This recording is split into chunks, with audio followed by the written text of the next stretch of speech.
something interesting about me is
Irene, are you talking or is it on my end?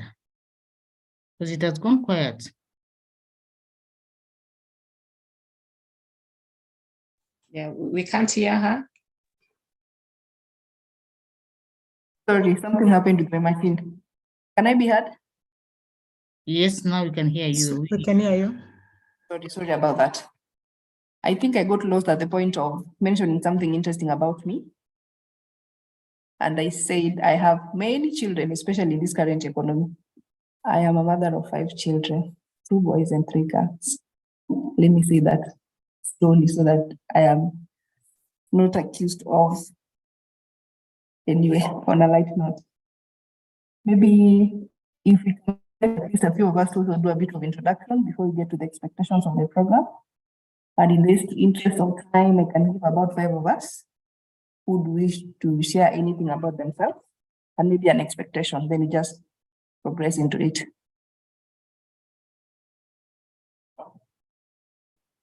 Just unmute and say something.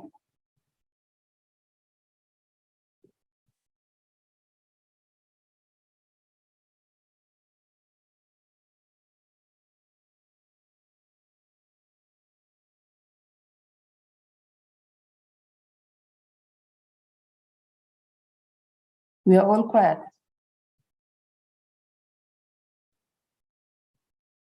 Maybe I can ask Susan to say something. Good morning, Irene. Good morning. Yeah, my name is Susan Chemei, and I'm joining you from Eldoret. I am a human resource manager at Anglican Development Services North Rift, and mother of 1. And yeah, I'm very excited to be here this morning. And when I saw strategic staffing, I thought it is something that I cannot miss. So I'm looking forward to a great training. Thank you. Thank you. Thank you.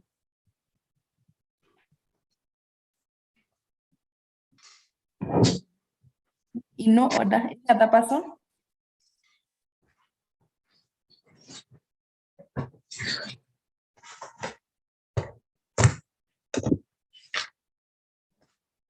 Rosemary?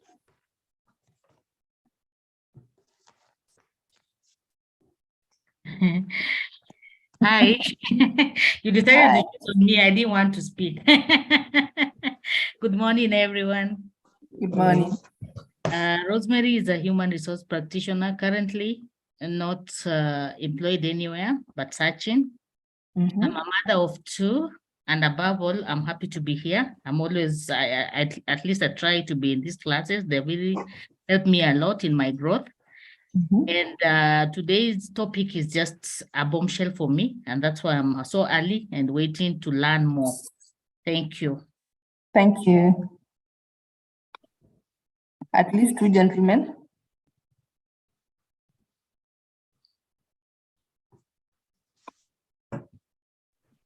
Morning.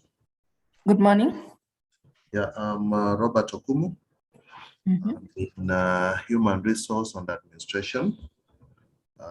Well, for me, I think the topic for today, I find it timely in view of the current emerging issues and dynamism in the issue of staffing in many organizations today. So I'm looking forward to interacting more and engaging more on this topic, but also bringing on board a practical angle on what is facing us today as practitioners. Thank you. Thank you.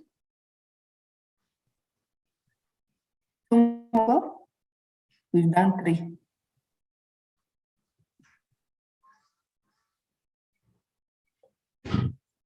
This is free airtime. Let's take advantage of it.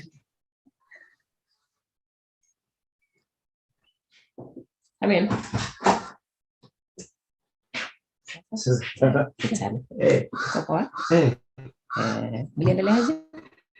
Do you manage? How do you come? I think it was maybe the easiest exit. Susan, please unmute. Please mute. Sorry.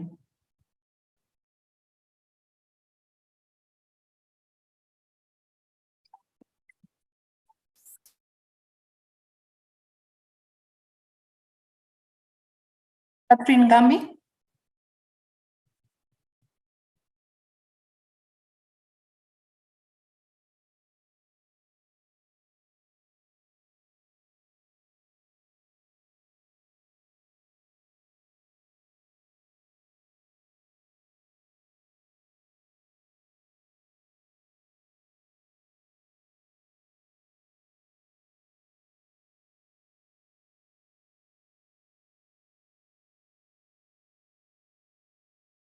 Lydia, you would tell us something?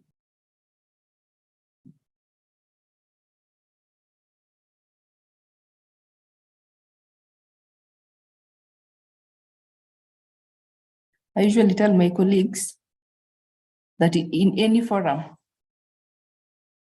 don't let an opportunity pass without at least saying hi to 1 or 2 people. So this, in the next 3 hours, it will be very nice of us at least to get to know 1 or 2, 3 people. So this is the opportunity.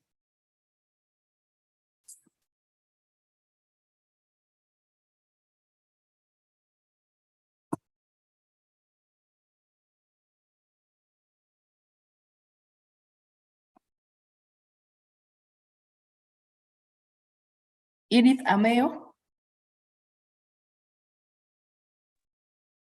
Hi everyone, my name is Edith Ameo. I'm a HR and admin officer at African Gas and Oil Company based in Mombasa. I'm looking forward to learn all about strategic staffing and how I can implement it in our organization.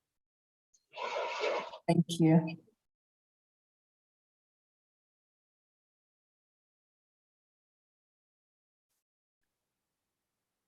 Maybe we leave it at that.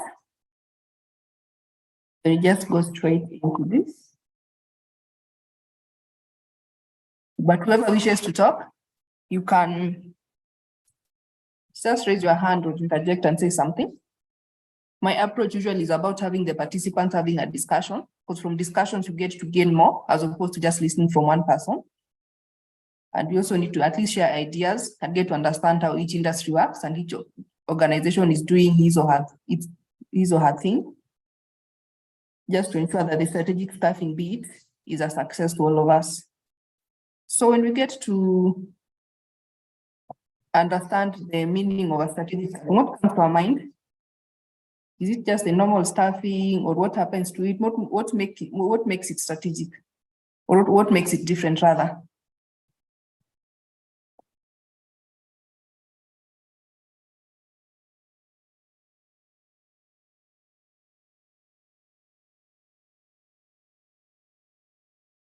From the word strategy, it's about having a look at it it's a futuristic perspective of looking at things in terms of if I hire you today, what is it that I see in you in the next 3, 5, or 10 years?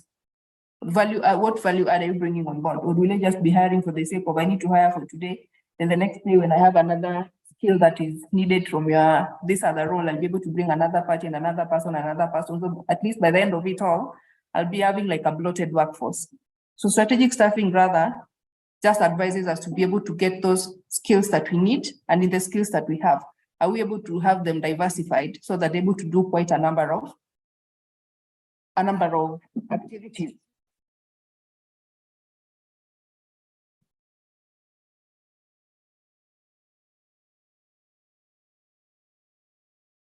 And that is basically what the course outline is trying to help us understand in terms of how is it that we're going to make it strategic. So the course outline is about reducing recruitment costs, the techniques that we need to have to get better candidates, making an organization the employer of choice, present and future needs that we also need to get to understand as an employer and as a person, importance of HR planning, manpower forecasting, and alternatives to the recruitment, plus the other avenues that we need to get to attract potential candidates. There's something interesting on this course outline. And maybe from here, this is where most of us made a decision to join the session. I'm very keen on the employer of choice. I don't know whether all of us here can authoritatively say that the current employer they're working for is the best, and they can always vouch for it that anybody else working from their various industries or organizations can join it. Do we have such in this forum?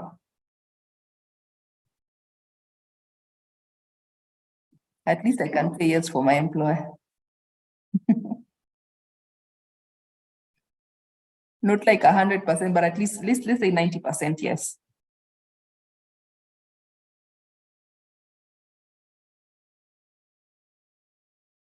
Are we able to say something about that item?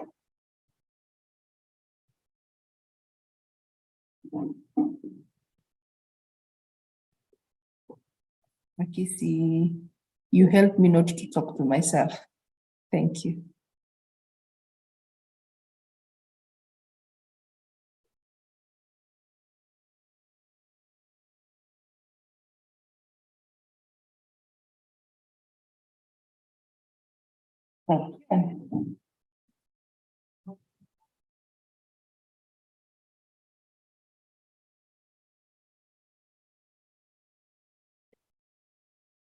So what is staffing based on what I have said? Or anybody else who understands it differently?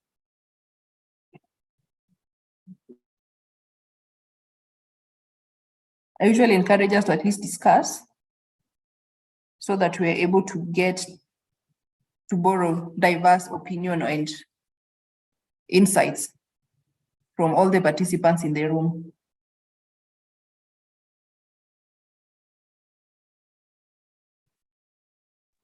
Yeah, Irene, I can add something. Thank you. Just on top of the definition that we have there, this one is looking at mostly the quality, but would also want to add the aspect of the quantity. Yes. Somebody else?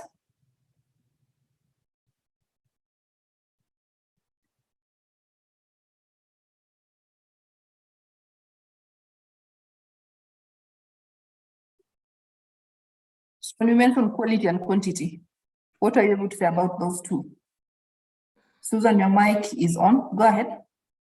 Yeah, I wanted to just add that other than staffing being identifying best match, as you've just highlighted there, I think it is also important that as we look at try to get people who match the job descriptions, we also look at the people who can, when we bring to the organization, they are able to fit into the culture and what we do as an organization.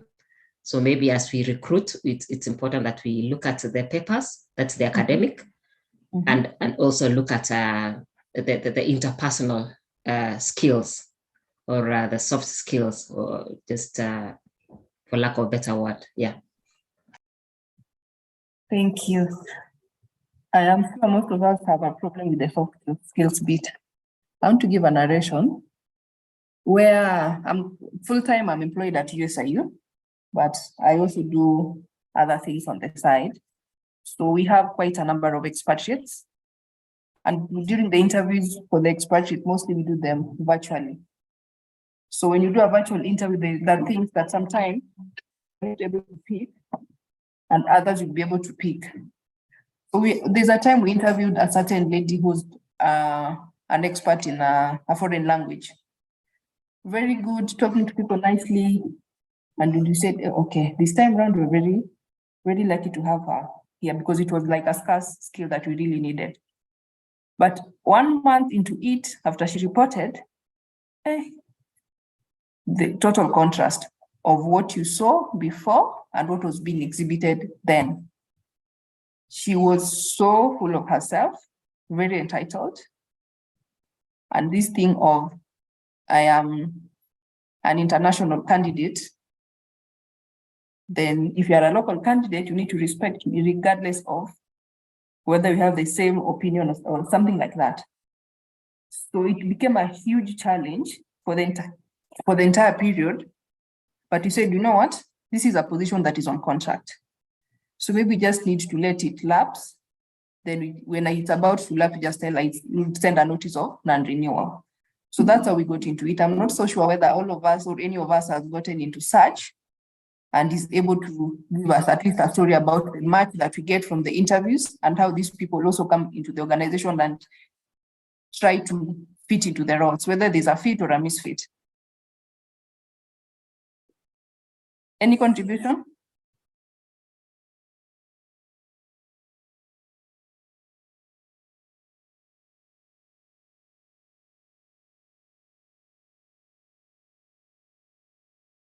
Edith Ameo?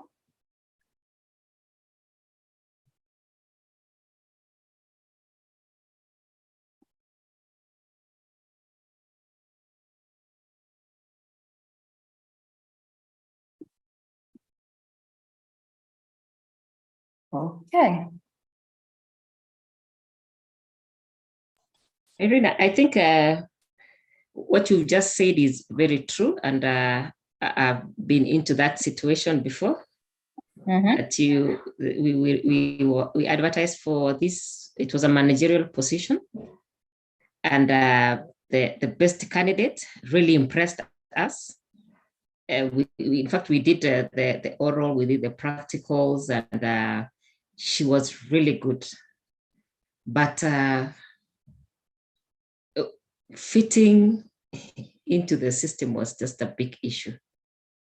You just couldn't figure out what the issue was really, but she just couldn't fit.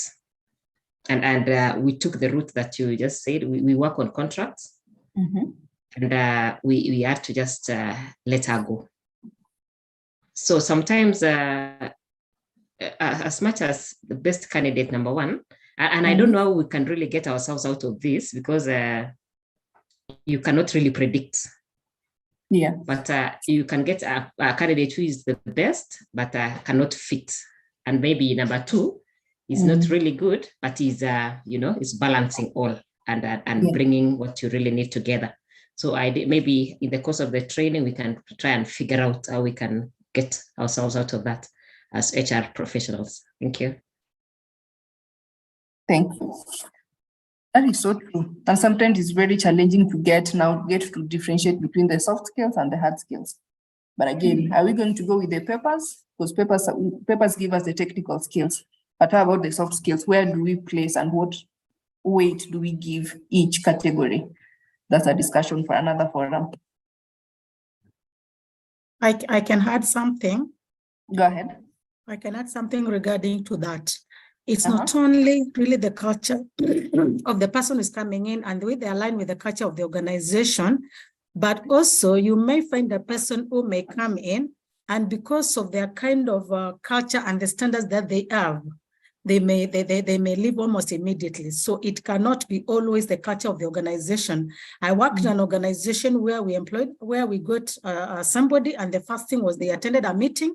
The meeting is supposed to start at 9, and the meeting starts at 9:30. That was not the culture of this person. And immediately after 3 hours, she left. Why? Wow. Because of the culture of the organization. So sometimes we can't keep on saying is the culture of the candidate and how it aligns, because I expect my culture, my vision equal to align to that of the organization, but it can be the other way around. So this person was not used to having such a laid back kind of a culture in an organization. Thank you. Thank you. I think Catherine Ngambi has her hand up. Catherine, go ahead.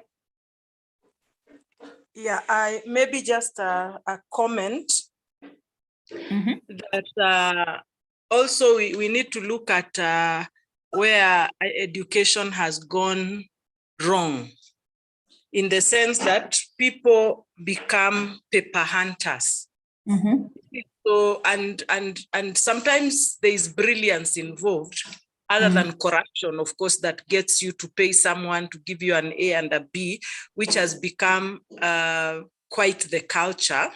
And so education in itself, when you now look at people's papers, it's no longer, even in the first world, they are beginning to look at papers with a lot of suspicion because of the fact that you need to walk the talk. And probably this is where the misfits are coming in, where people seem to be very good in terms of paper, or they bought the papers. And now when they're actually asked to do the work, they change, you see? And of course, there is also the aspect of psychological. Like now, the person we are being told who walks out, maybe it does not have also the culture of patience to find out, could it be that there was what was there, immediate decisions like those also tells the company that they were not going to be patient people, because it's not about judgment, it's also about understanding an organization with where has this come from.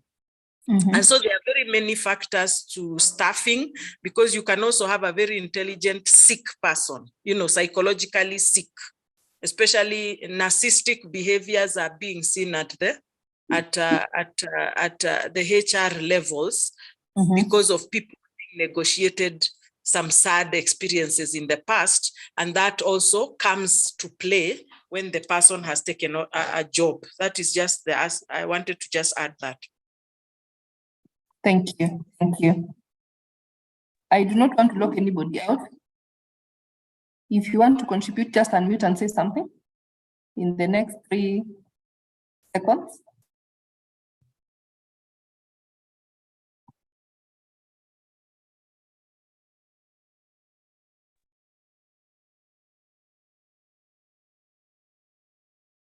I guess we'll get more people contribute as we get along. So in terms of what we've discussed and what we are yet to discuss further, if you look at the components again that make a strategic staffing, we will look into workforce planning, sourcing talent, the recruitment, the selection, the deployment, and how to retain this talent as well. Maybe we've noticed we've got very good people at workplace. Are we able to retain them? Our policies, for example, what one of us had just said about the meeting that was to start at 9, then you join at 9:30. That was a very good resource. But again, how are we able to counter such so that we change and also get to retain these people who will be able to help us take these organizations to the next level?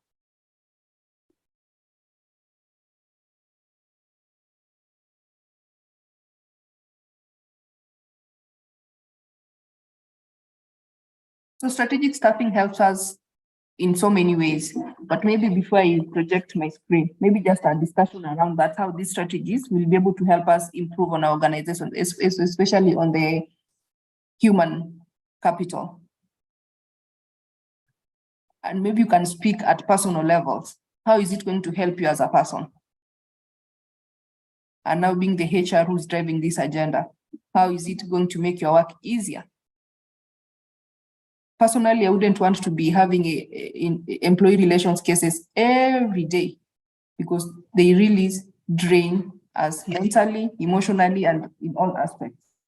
Sometimes we are really dealing with things that if you had very good policies and procedures, or even better practices, then like 90% of your ER challenges are to be resolved. But how are we able to get ourselves out of that from the strategic staffing? Contribution from the floor? I think one of the benefits of really strategic staffing is ensuring that we get the right fit. Because if you get the right people in the organization, you will be competitive. You will get people that are going to be innovative, that are going to move us from level 1 to the next level. They are going to make us outperform and achieve our strategic objectives. So I believe it's a very key aspect in terms of the kind of people that we bring to the organization. Mm-hmm. Yeah. Thank you. Somebody else? Thank you, Irene. Mm-hmm. Yeah, I think strategic staffing will benefit the organization in regard to avoiding overstaffing, which creates a lot of idleness among some staff. Mm-hmm. And when people are very idle, of course, you can imagine the many cases as an HR, you'll have to go through. So it will help to ensure that the numbers are kept on check and people are occupied to perform and execute their roles. Thank you. Somebody else? Thank you, Irene. I also think it helps in, I would call it balancing, so that you have the right numbers of staff dedicated to the core mandate of that organization, the reason for it to be, so that you're not having skewed numbers. Some basically overstaffing in areas that are not core to the organization. Thank you. So they project on the screen. Basically what we are discussing, we are able to develop talent for the present and for the future. We are also able to take controls on the needs that we have. For example, we are going to know in the next 3 years, if I automate my systems, if I'm working with 5 officers, I'm likely to reduce to 3. So even as I try to recruit, I will be very cautious so that I don't end up taking these people through redundancy because of the excess that I shall be having. So I'll be able to do it gradually and being able to just organize myself and fit within my means, as well as improve on my efficiencies.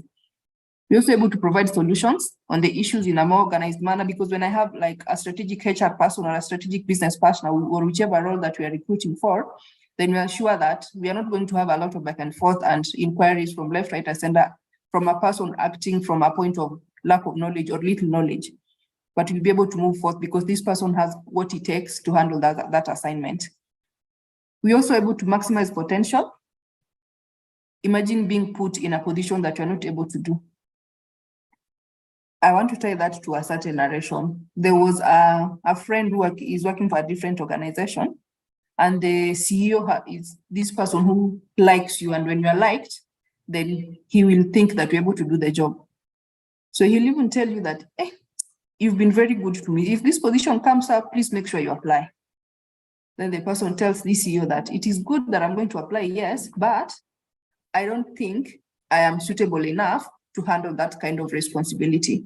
So I need to grow gradually and also be more mentored to be able to deliver into that role as per the expectations of the organization, not because you have a liking or somebody else has a liking.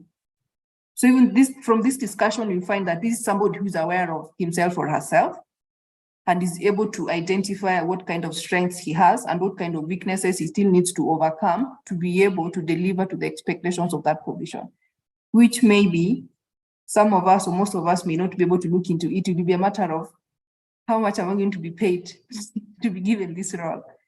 But again, you'll be paid. But the pain of not being able to deliver is going to outweigh even the benefits of getting into this position. I don't know whether it's making sense to some of us.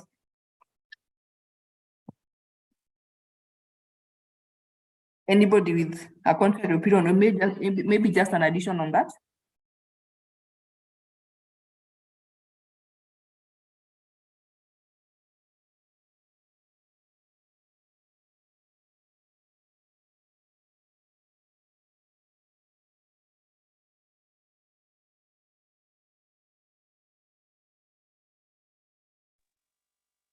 Maybe just to comment on the aspect that you have just said about a person in the higher levels liking an employee. And so they invite you silently that if this position comes, make sure that you deliver. There is a lot of sadness and a lot of strife that accompanies you taking on a position that you are not able to deliver, because it means then that there is no best fit situation. So you're actually minimizing that staff's potential, because the potential to be where they can thrive. It's like we did this in the organization, which sometime, I think long time ago, it used to be called over promoting, where the person is a very good tech person in sales and marketing. They are able to get business, they're able to get customers. And so because you have seen they have hit their targets and surpassed them, you just think this one needs to be the sales manager. And then this person does not have administrative skills. They don't have human HR skills to manage people. But on their own, when you tell them, go out there, sell, get a customer, they are able to do that with eyes closed. So by now promoting, because you are so happy this person has brought so much money in the organization, you bring them to another position. And where I was HR, that was done from a CEO's perspective. And this person suffered. Because they are like, now it's like you are sitting down with them to teach them HR skills, that manage people. Why must I give these reports? I'm not a report writer. I mean, reports for people. Mimi kazi yangu ni kwenda kutafuta customer na kumuuzia vitu. Sasa kwa nini nyinyi? Now he wasn't happy despite the promotion. It's an over promotion aspect. Yeah. Thank you. So such happen. And again, as individuals, you are allowed to do a self-assessment. Is it the right decision based on fit and all the other factors that needs to be considered? Because I may be somebody who is able to, I can relate very well with people, but can I make those unpopular decisions that comes with managerial positions? And be like, she's my friend. I shouldn't be doing this. How will people view me? But yes, sometimes you've got to make those tough decisions because the responsibility lies squarely with you. And if you're not able to do that, then your potential is not going to be maximized and you'll feel wasted and used.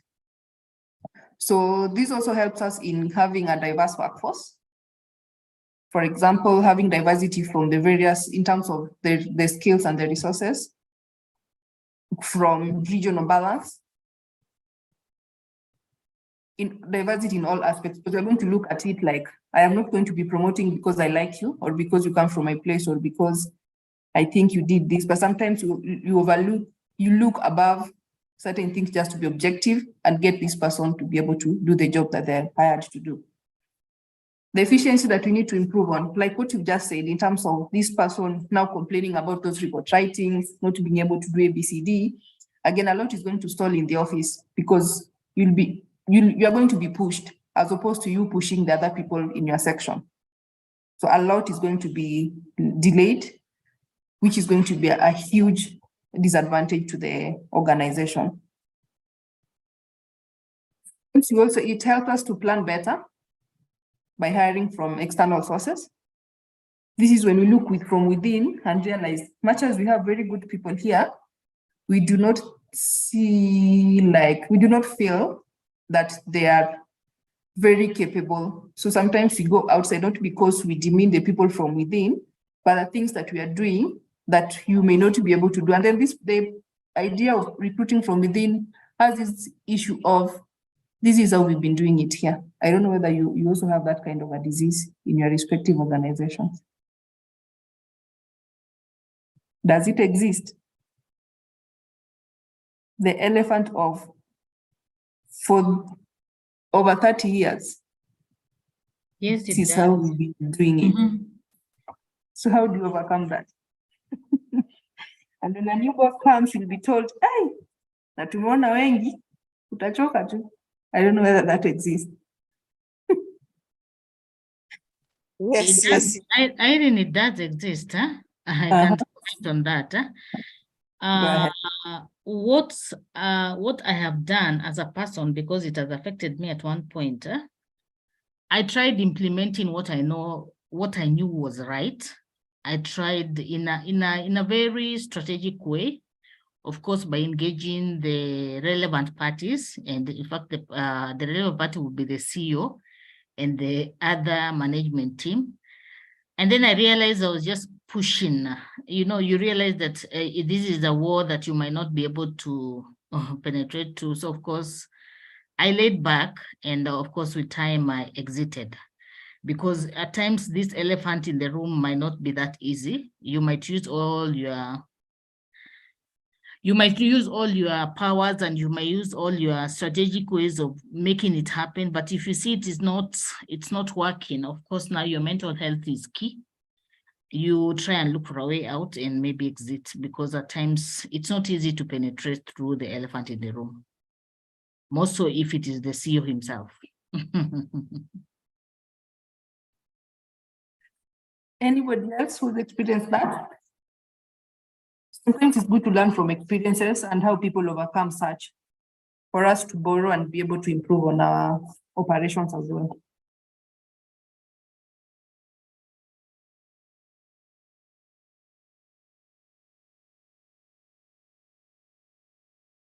I like what Rosemary has said. Yeah, as HR, I think we have a responsibility really to push back, and we are pushing back from the strategic direction of the business. Where is this business going? If you are saying we want to be the leader, we want to be the employer of choice, we want to be this. By taking the action as the CEO is asking, is it really going to give us the competitive edge to achieve what we really want to be? So sometimes if we fight from the direction the business is going and our strategic plan for the next 3 or 5 years, and you sell it to the CEO from that perspective, some do here, others may not, and we can't do much about it. But I think sometimes we can win them by really putting very objective reasons on the table.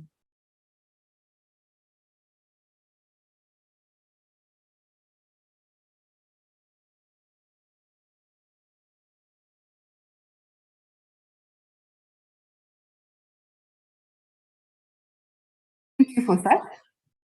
I guess we can progress, having borrowed from that, even as we ponder on the information and how we're able to improve on the challenges that we're experiencing. So what are some of the recruitment costs that we need to look into as we do the strategic staffing?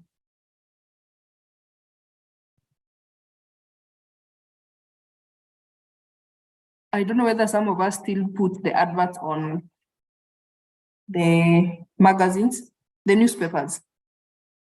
They had copy bit. I know government does, but most private organizations have gone to the digital spaces.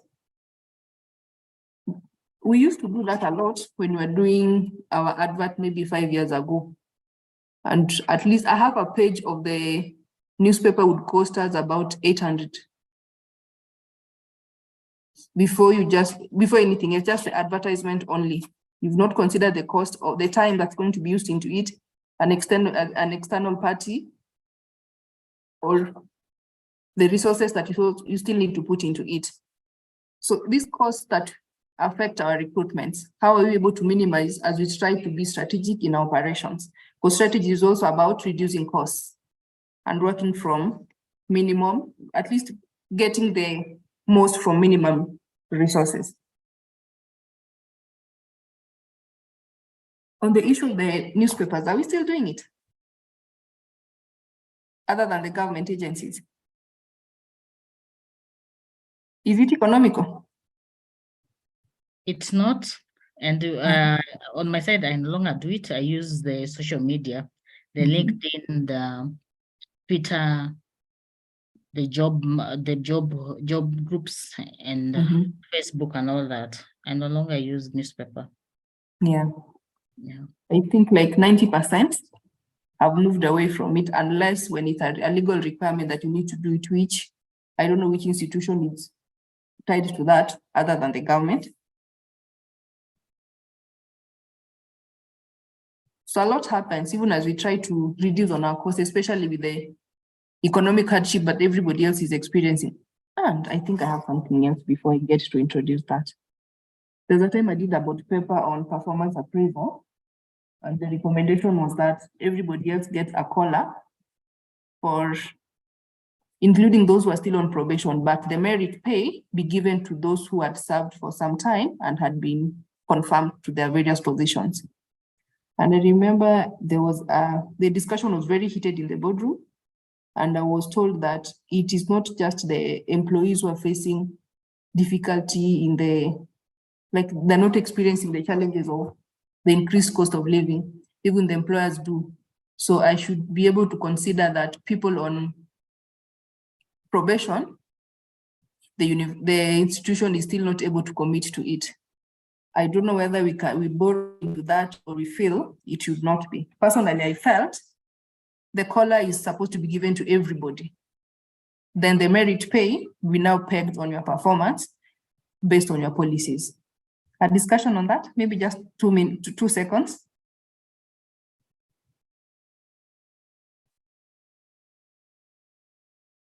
We are a people.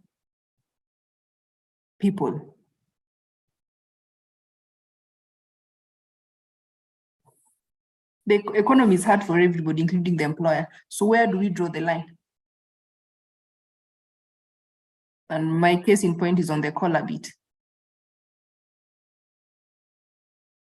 Any contribution?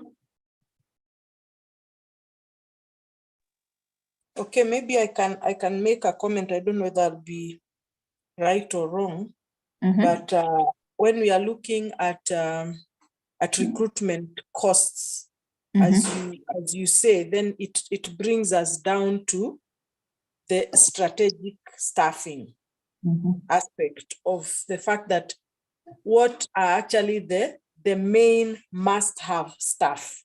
Yeah.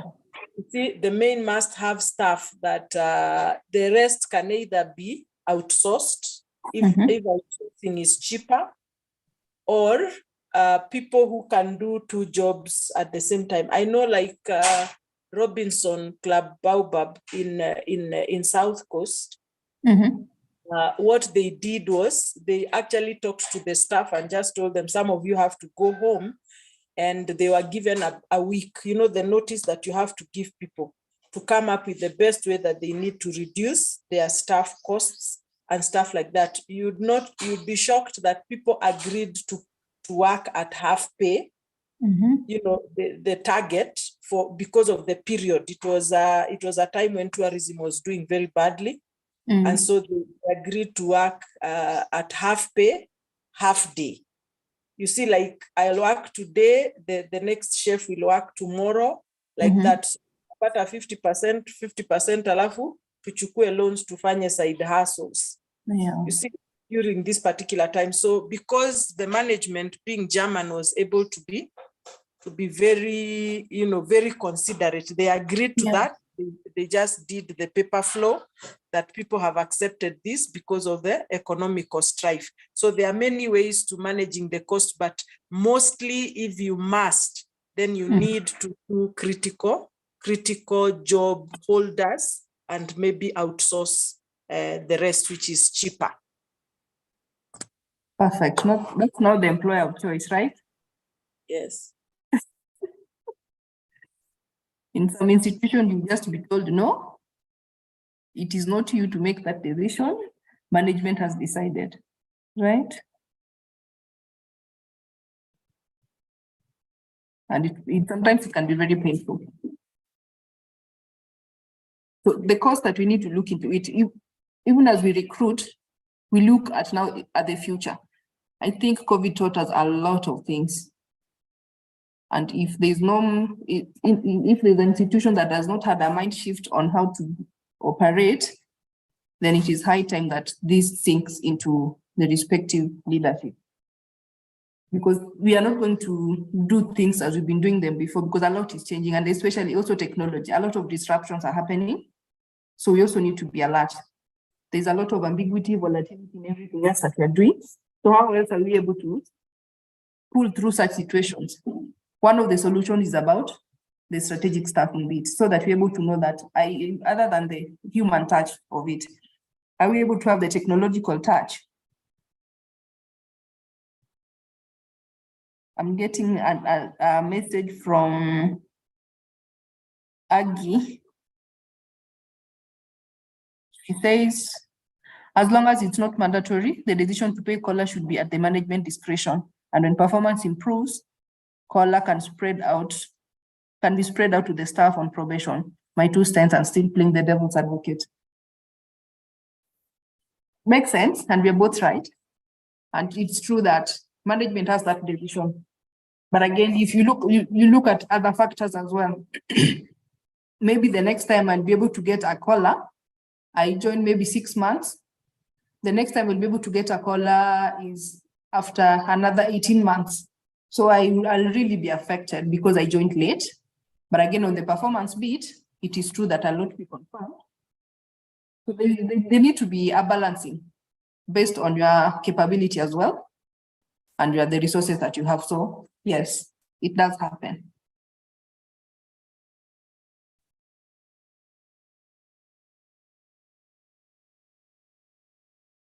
So when you look at our recruitment, where do we get these costs from? Like generally, how long does it take to recruit a position? On average. Between a month or 2. Full-time positions, right? The least period should be between a month or 2, because advert runs for 2 weeks at least.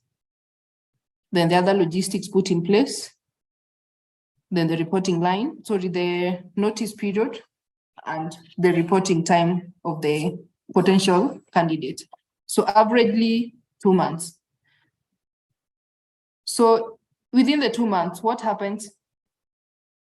Are we able to get somebody to stand in?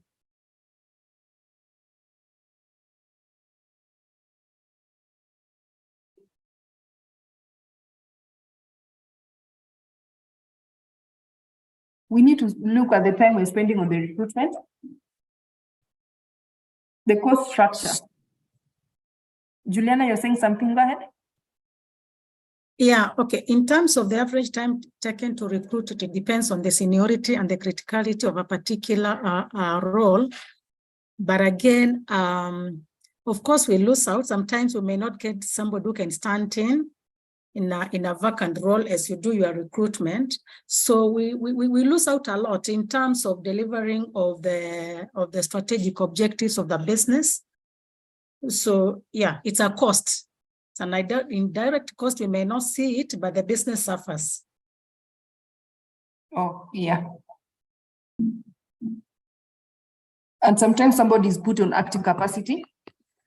So we'll act for some time, maybe a year or 6 months thereabout, then they tell you, thank you.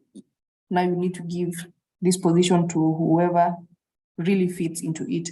Then you'll be told to train this person and help them settle in the new role. I don't know how we take that. The discussion for another day. Yeah, it is, but also depending on the level again, there are those positions that you must have successors yeah, that are being developed, that are being prepared to take over certain roles. Not all the roles though, but there are some very critical positions that you must have a successor already now, already in 12 months, already in 2 years. So it's important as also HR, we are conscious of certain roles that are very critical towards delivering on our strategic objectives. Yeah. Makes sense. So the other cost, whatever we talked about is about the attrition. We may end up not getting people holding these roles substantially because we did not have the succession planning done earlier. So our attrition is likely to affect us in that by the time we get a replacement, then a lot of things shall have suffered. So how are we able to counter this? We go the succession plan way. I'm not so sure if all organizations are loyal to the succession plan bit, or it is just something put on paper and policy. But when it comes to practice, there is a total contrast.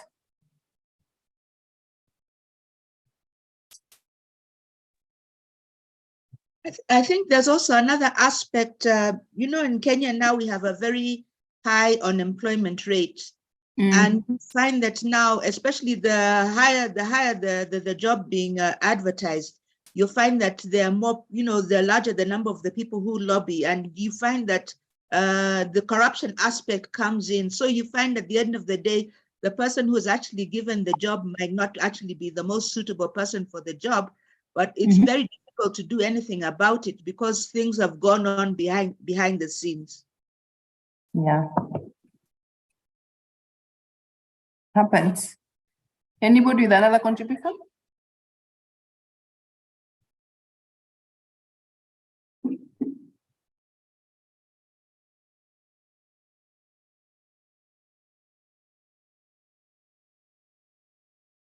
So when you look at the expenses that we do have in terms of recruitment, especially for the executive search, it usually takes a huge budget, and sometimes the end product does not give value to the institution, and sometimes you end up not even getting the client, not because the agency did not do a good job, but because the misfit. You are given a very good candidate, but because of your abilities, you are not able to afford this candidate, or rather your culture, because of your culture, this candidate is not able to settle in. I don't know how we can counter that, but there's a slide that addresses that kind of a challenge. Then the internal cost structure. For example, during the budgeting processes, we need to do, the respective departments have their own budgets in terms of the positions that they need to be recruiting for. So we'll be taking care of the advertisement, the pension, or the employment related cost, and have them put in their budget. And sometimes it becomes a huge challenge when this is a new position, because there has to be new budget provisions for this. What if you're not able to accommodate that at that particular point? Maybe you can do it progressively or start at a lower position, then you grow it. Cost of attrition. This can only be done through succession plans.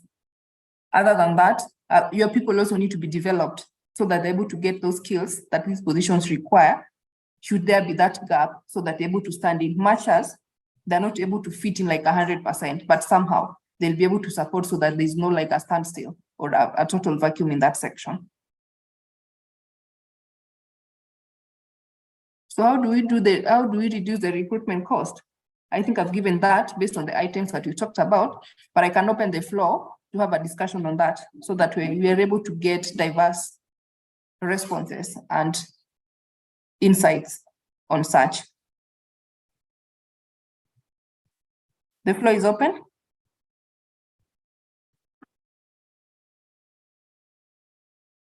How do we reduce our recruitment costs?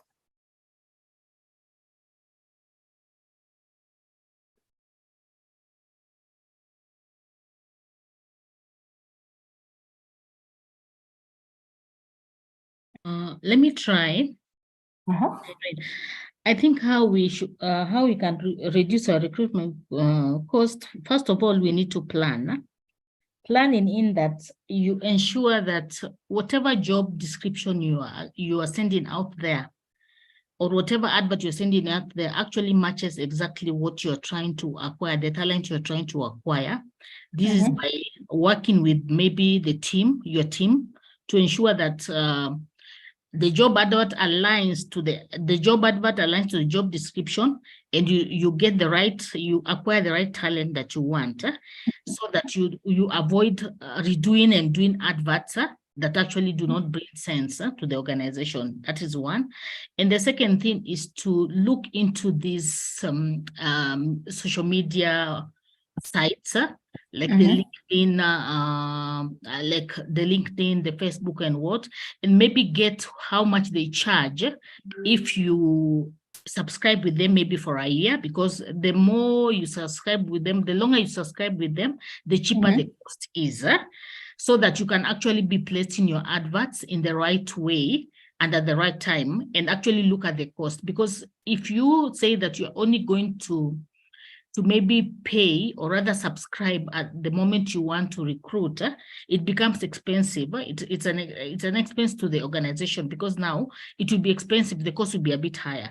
But if you subscribe with these social media sites, you get that the cost becomes cheaper, and you're able now to actually advertise anytime you want to, or rather place an advert anytime you want to. I believe maybe planning and looking at the cost of this social media website. That's according to me. Okay. Really speaks to us. I think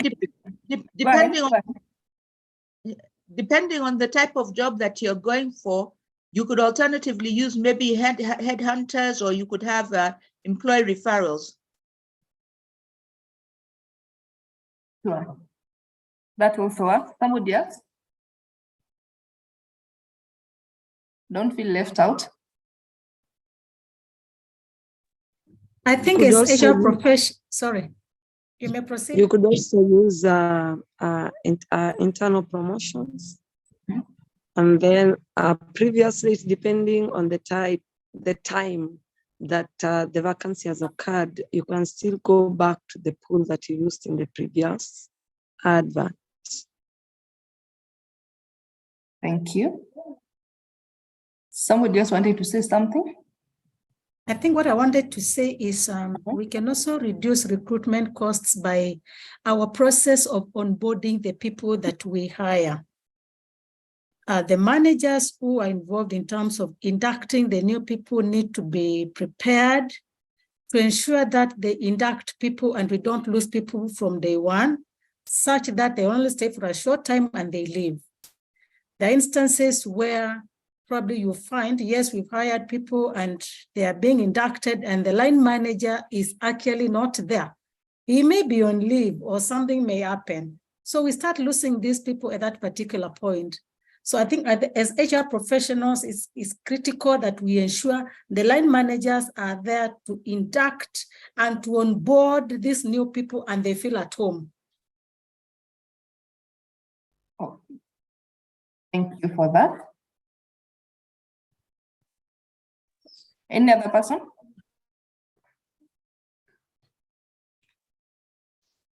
Irene. Yes, go ahead. Yes, I want to just agree with the matter of induction, orientation.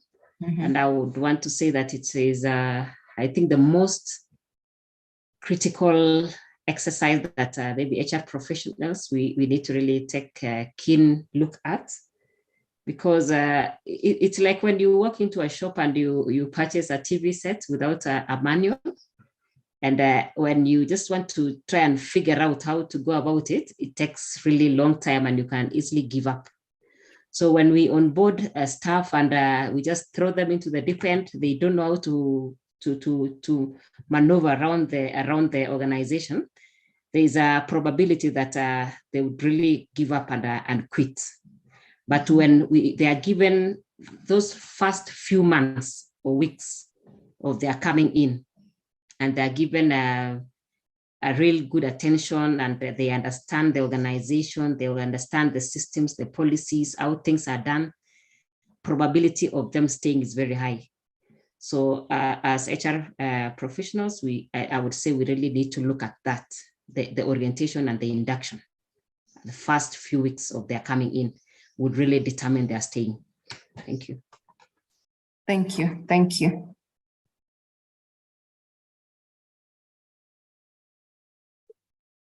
So we are likely to reduce on certain expenses. For example, we avoid the agency recruitment. And sometimes we do referrals as opposed to headhunting.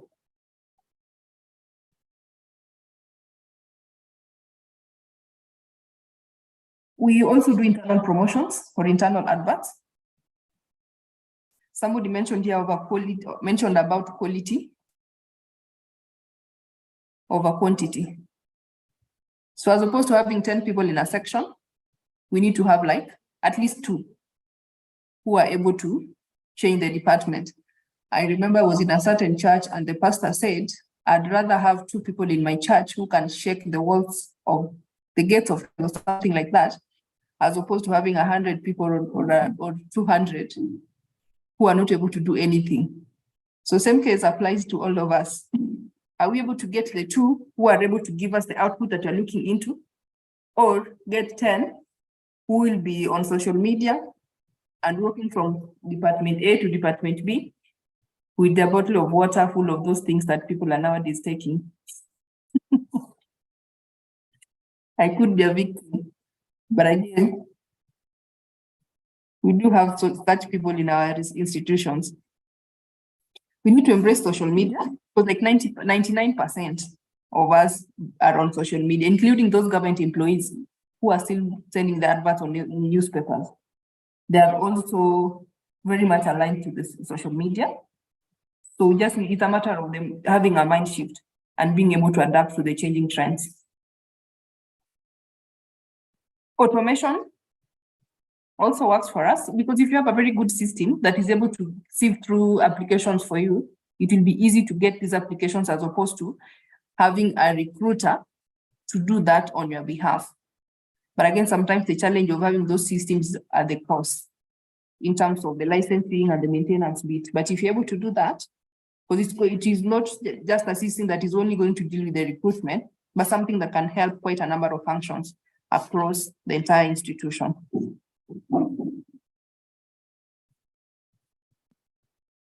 Online interviews. Do we like online interviews?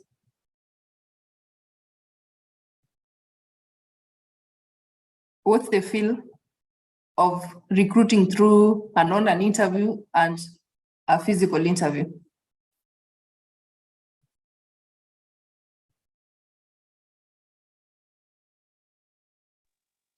I think just to share,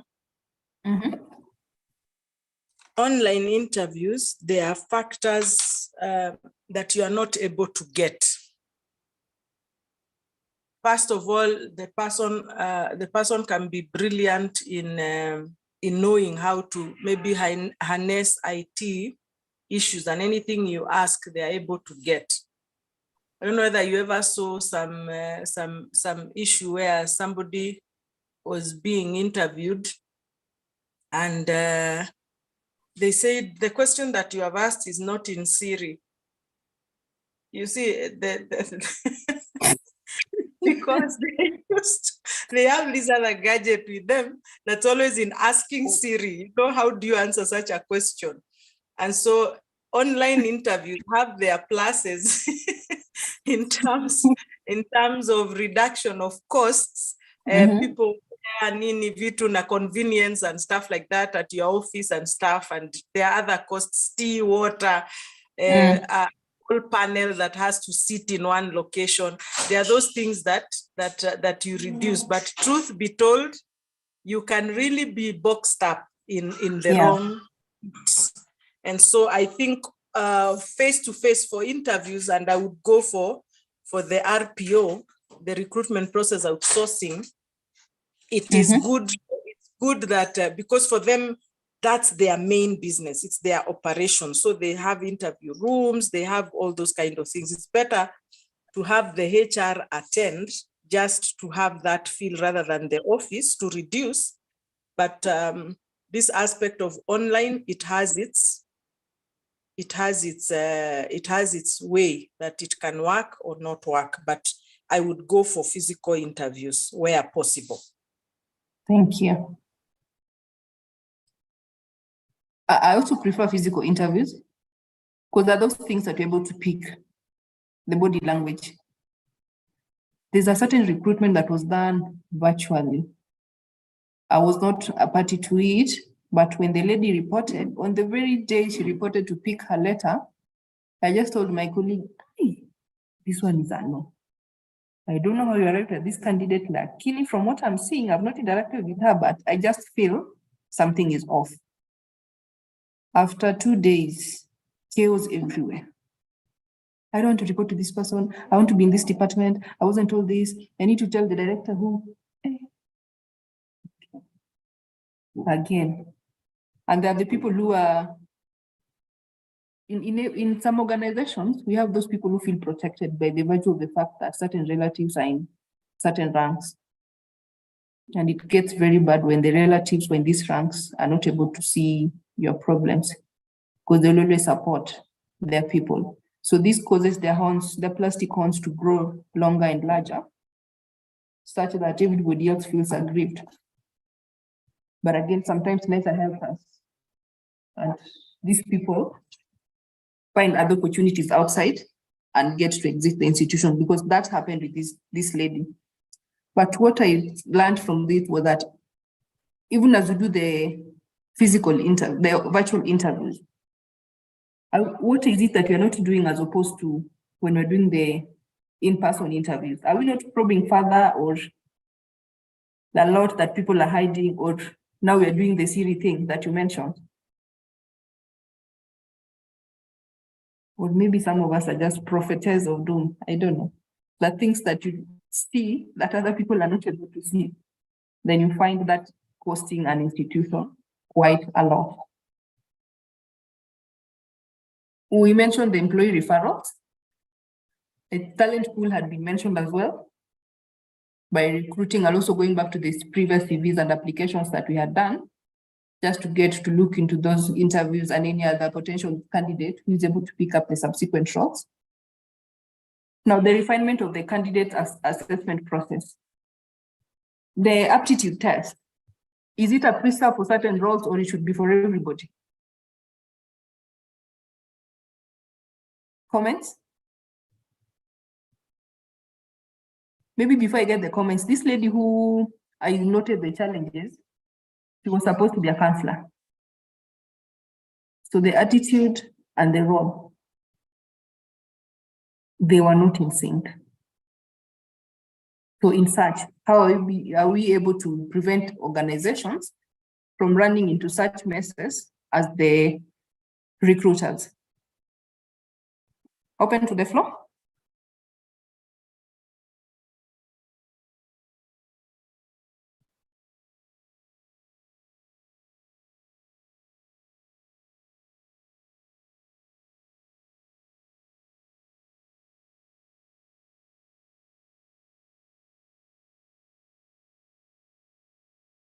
Any discussion? Just come again on the ask.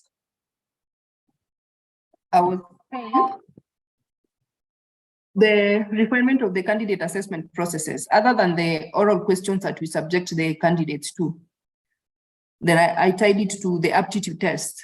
Is it a preserve for just the leadership positions, or it should be open to all the positions of the institution? But personally, I do recommend psychometric assessments for most of the roles, because it does bring out certain insights that you are not able to pick from the boardroom room. So I do value it. The oral interviews supported by the aptitude tests, and of course, a lot of background checks I think those three put together, you are likely to have a good success rate of the hire. Perfect. Any other contribution? Before I throw another spanner into the works? Maybe I can contribute a psychometric. Okay, I'm very African in my approach. I'm the kind of person who does not believe in why we need to read about timber in Quebec rather than timber in Kitale, Mount Elgon. And so we bring the case of context. Yeah. Where are these recruitment tests based in?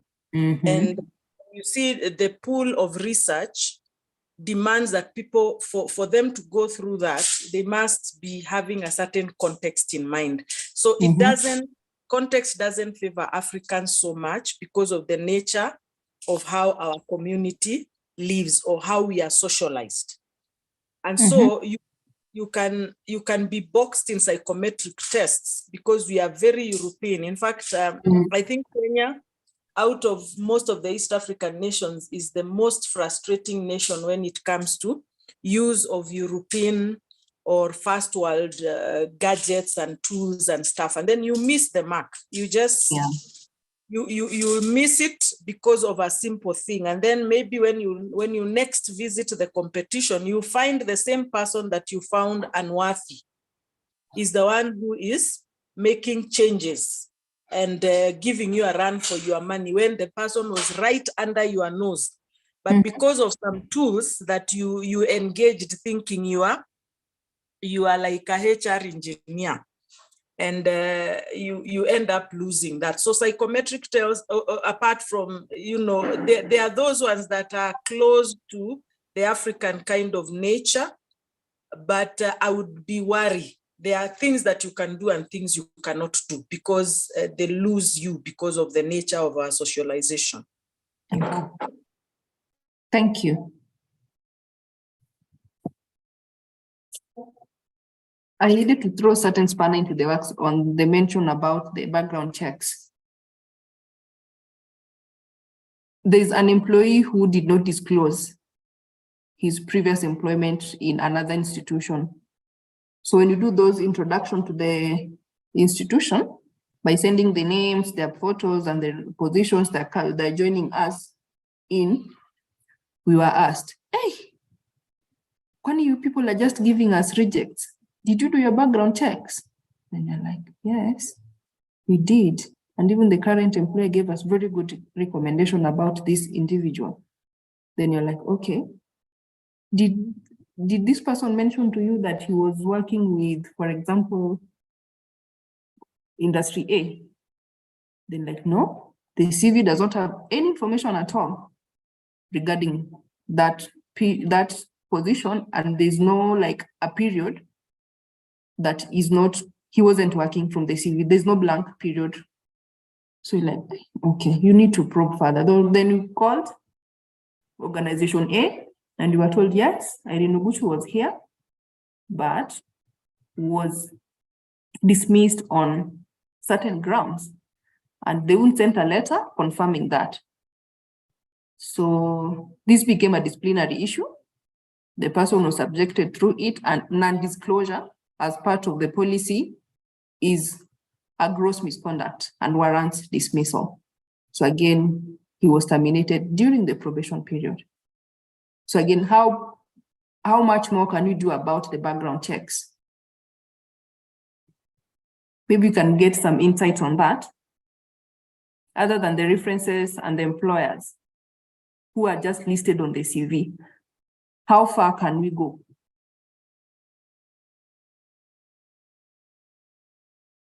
I can say this, and I think so far it has worked perfectly for me. I never use the references that are given on your CV. And normally, because of data protection, you must sign a consent, allowing us to do a lot of background checks, including social checks. And so if you sign that consent, then we do check everywhere. We may not check with the current employer because probably we've not given you the offer.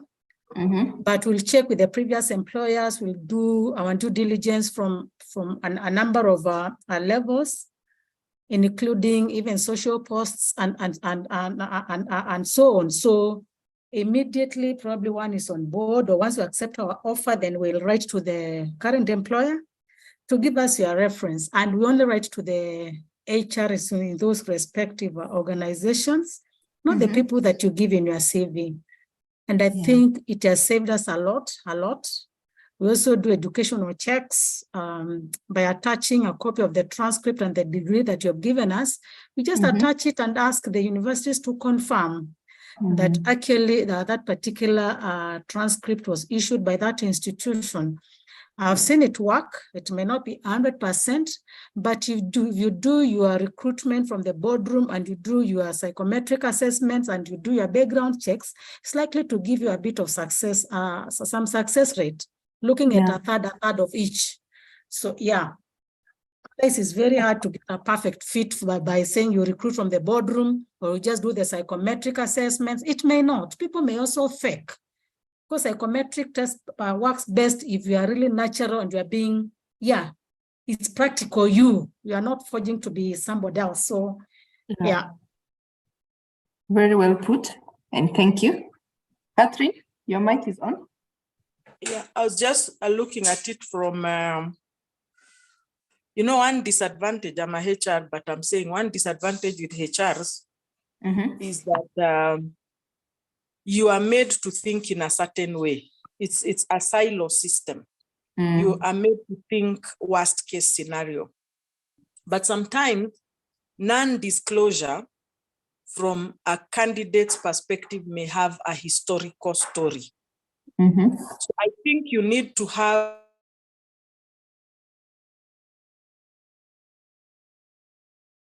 an We are losing you, Catherine. Or am I the only one? Sorry.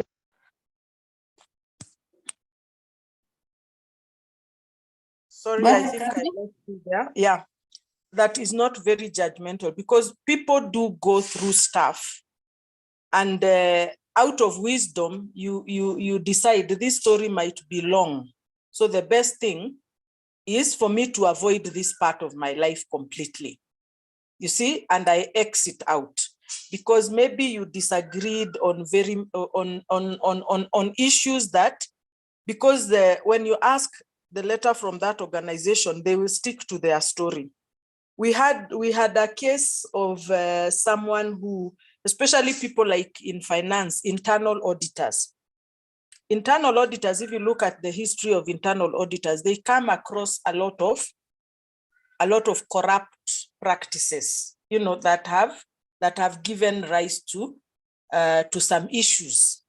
And so when these things are likely to come up and especially implicate someone at the top, they sacrifice you. Okay, so the person was sacrificed at that altar. And so they realized that if I put this organization in here, I would do what? I would endanger my chances, yet this job is a very close fit with what I am looking for. So there must be another way developed, the same way a HR is supposed to be sandwiched between the employer and the employees. You are a person who is the city of refuge, so to speak. You are also supposed to also have a heart in that respect, that also when you call those kind of organizations and you hear a very negative report, think twice. Don't make a judgment from there. Begin to do a bit of research, because it's not, the person cannot have 75% fit. And that 25% makes you now make judgment on the person. I'm a person who believes in fairness, and I think HR is supposed to be embracing justice and fairness. And so you find out from somebody involved in that organization. And some of the times I have saved organizations, from people like those that Ebu, give this person a chance and see. After all, you have 6 months of probation. Tell them, because there was not a very good report given, we will probably extend your probation period. And that might mean that the person may say, okay. And then you realize that that was actually the person that you can use the phrase, where were you all our lives? You see? So I think we need to also be, we need to be very fair, because the world is very skewed on the negative, yes. But we also need to think. Thank you. Maybe just to add to that, within the probation period, about the first 2-3 months, this person had already rubbed shoulder with all the peers from the relevant departments. So we were like, hey, are we the ones who have a problem, or this person has a problem? Then we said, okay, people are different. So that happened. But again, just like you mentioned, sometimes it's good to give people the benefit of doubt, depending on the magnitude of the allegations again. Is anybody feeling left out? Juliana, in fact, I love what Catherine has, the way she's put it, is she's really spot on. You just can't rely on some information that you've been given. I think as HR, we must get under the skin slightly and try to obtain more information. From the HR, we can also go further to the line manager who was there then. Maybe they're there. And you put 1 and 2 together, and you're able to guide the organization slightly better. If you have just one negative comment out of maybe about 4, you can evaluate and say, let's give this person a chance. And also looking at the criticality, how scarce is the kind of skill that you are looking at, really.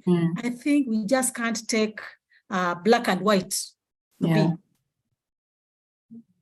Thank you. There's one that the reference check just told us about, that this one, I am not going to tell you not to employ or to employ, but just so you know, it is a huge problem should you have them onboarded into organization. So whatever you decide to do with that information is entirely up to you. So it was entirely up to this organization, and they said, okay, let's try this person because this is a resource that we've been looking for some time. I have 2 questions. Go ahead, Agri. Number 1, this does that not increase the cost of the recruitment exercise? Because somebody comes, you have a good feel about this person, but there are still some questions that need to be answered, okay? To do the additional background check was not in your budget. So who is going to foot the bill, okay? I am a business. This role has to be filled in 2 days, okay? We are competing with time and for time and money. Okay. Who is going to meet the cost of this additional background checks? Yes, it is good if you find out maybe the person has a story and you feel woye, I can take this person on. Everybody deserves a second chance. I'm all for that. I'm a product of second chances. But it comes at a cost, okay? And who is going to meet the cost? Is it going to be the organization, or is it going to be done on the HR's own time? Then if the HR is doing it on their own time, doesn't it raise questions of integrity? Because they are being asked, do you and this person have a relationship that we don't know about? Maybe you need to disclose. Then the issue of there was a time I had posted on LinkedIn about you cannot treat people fairly on during probationary contracts, okay?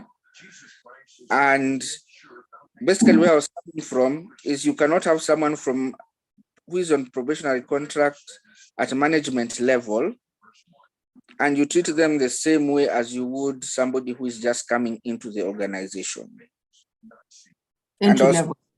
Yes, and I was speaking from personal experience. And I received a lot of flack on that LinkedIn post, okay? not from HR people, but from a lot of people who are outside the HR space.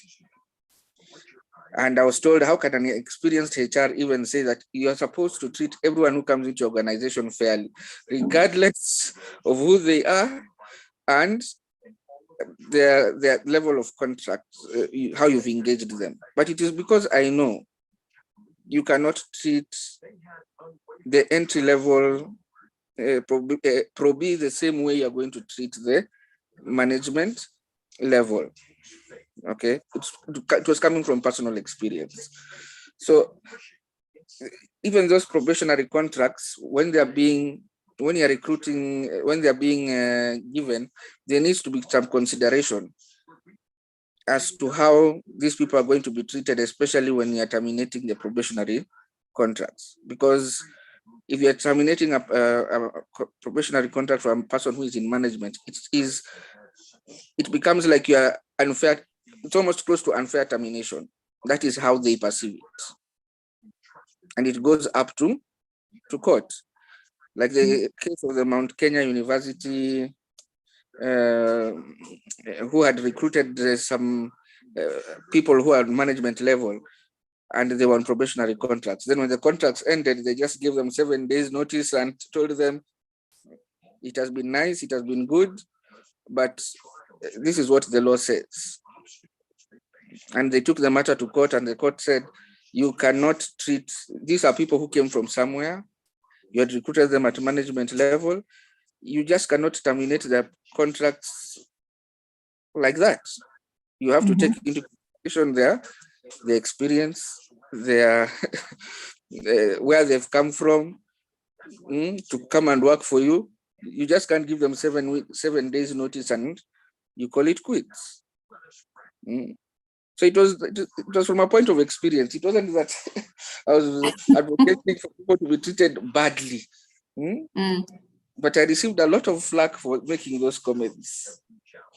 But anyway, that is by the way. But who actually meets the cost of these background checks? Those ones that are done outside the original budget. Okay. Maybe I can respond to that, then I open the floor for discussion. In terms of the cost and how you need to treat these, let's look at it in terms of how would you want this done? Would you rather let it get messy, then you start cleaning, or you avoid the mess before it happens? I'll take care of the cost, do the due diligence that is needed, and then before I commit to this person, I'll be almost sure that this person is a good fit, as opposed to getting this person in, then I start the separation process, which is a bit difficult again. Somebody else with a contrary opinion or any additional comments on that? I'd rather you go the long way and get the right thing done as opposed to doing the shortcut, then it costs you.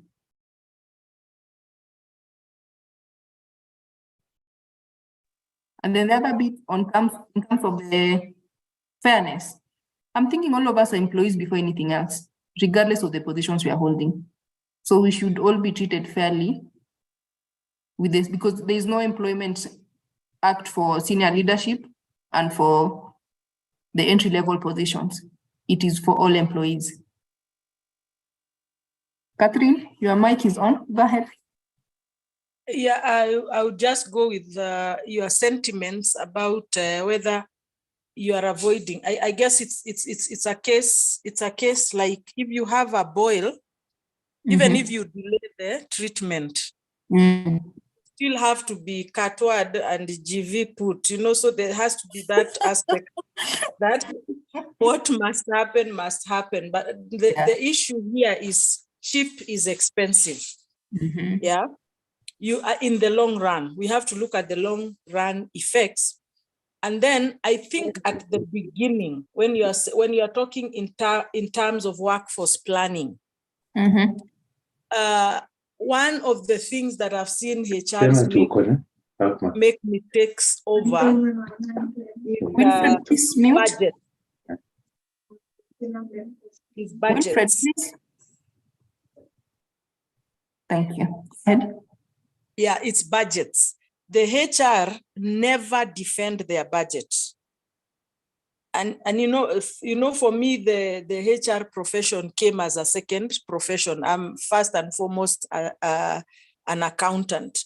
And so the problems that HR was having, not only from the mathematical perspective, but from the fact that workforce planning, HRs, anytime you give your budget, HRs always, and in many organizations that have also tried to help, they can't defend their budget. You see, they are shot down by the others very quick. What? Those kind of things. And you need to be very bold to say what? So that this budgetary cost of recruitment needs to be a cost that has been planned for. Yes.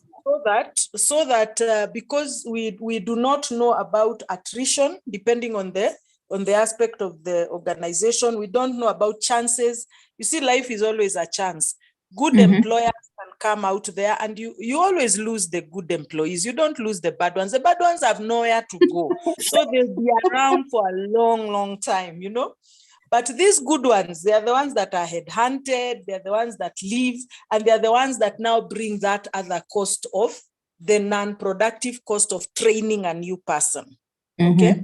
So in view of that, the HR, I think, needs the intelligence of managing. You see, like the way you have put turnover and said, to counter turnover, there is the opportunity cost. There is not filling a position. There is also the psychological cost that you have talked about, training cost, and the non-productive cost. So if we do not balance this through an argument, putting up, and I'm not being philosophical, so that I don't nisiamishe mapepo, I'm not being philosophical, but I'm saying we need a case of a proper argument. Okay, a proper argument for the cost, that we can't avoid this because we will meet the cost in another way somewhere else. If you're able to actually justify your budget, your recruitment budget and budgetary subtitles, whether it's headhunting, I can't headhunt because of this, and this I can't do because of this, but this is mandatory. I think we can win the case from that perspective, from a metric perspective. Yeah. Thank you. Somebody else? Just a comment on the 7 days of probation and really terminating people based on that clause. We've got to be very careful as HR professionals, in the sense that there are recent cases where companies have lost on that ground. And so it behooves us as HR professionals to ensure that where there is non-confirmation or we want to terminate somebody while they're on probation, we must give them a fair hearing. We must hear their side. What's happening? Number one, were they clear of what was expected of them during the probation period? When we say you did not meet the performance standards of this role, was it made very clear to them during their probation period? So it's important that we give them a fair hearing. In fact, they need to go through the legal process, the way we terminate other people, and we hear them.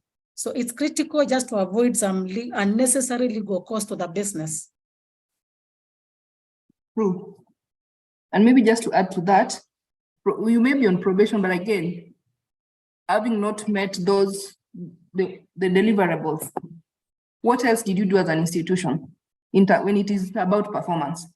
What have you done as an institution to improve this person? Was the person put on PIP? Were there any follow-up discussions on the progress of this person? So sometimes it's not just about separating, just to get rid of these people, but I also try to walk through these people on what needs to be done. And you need to prove that indeed this happened. Even by the time you are separating or recommending that, there is evidence to that, including the probing through the disciplinary hearings that you'll be having. Mohammed? I always say non-performance should not be surprises. So there should be due process to support our actions. And I will say, as HR, we need to do the right thing at the right time and place the right skills in the right positions. If we are right with if we can do that, then we'll all have a good life in this employment. Yeah. Thank you. Irene. Go ahead, I just want to add on something. I strongly believe if there's proper induction and orientation, and the new employee is briefed and explain that this is what is expected during your probation. I like a system that we've introduced this year, that if now an employee comes in, even when he's meeting the line manager, the HR person is there to ensure that we agree on the targets that are supposed to be met during the probation. And then the HR now explains the implications. In case you don't meet this, what are the options? Your probation may be extended for another further 3 months, after which an evaluation will still be done based on set targets, which the new staff has already agreed with the line manager, and the HR is a witness, such that if in the case of the probation, the line manager has issues, at least the HR is also kept in touch and is able now to intervene. Because usually what would happen when the employees don't, they are thrown to HR. And then the problem becomes an HR problem, while actually it would not have been if it was taken care of in the first place. Thank you. Thank you. Anybody else? Just unmute.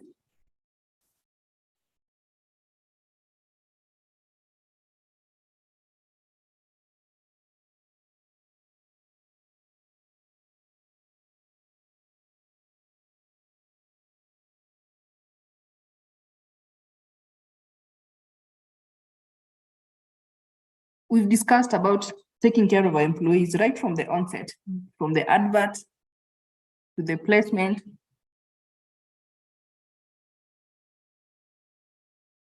Somebody's asking a question. When and how do we get in touch with the employer of the candidate besides the referee? Can a call work? Can a call work? Yes, it works. You start with calling, then you follow up with an email just to have a write-up about the discussions that you've had. Because without proof that the discussion was done, then you may not be able to convince any other person that whatever you're saying is the gospel truth.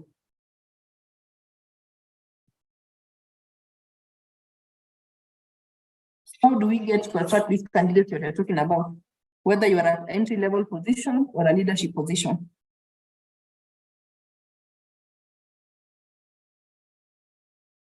Contributions?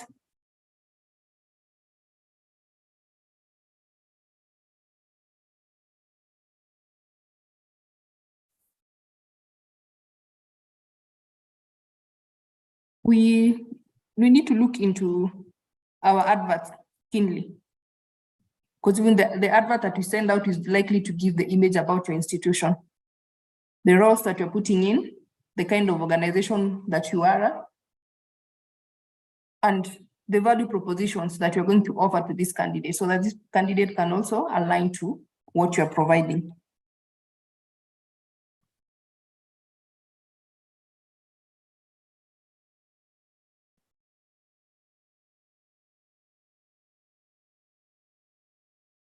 Like, what benefits are we able to give our people that will retain them in our various institutions? I told you my employee is an employee of choice. This is because myself, spouse, and kids will be given tuition free undergraduate and master's degree. Will that not make me stick with this institution for some time? So that's just one of them. The benefits that organizations do offer for the employees. Do we have growth opportunities? Or when you get into that institution, you'll forever remain an officer?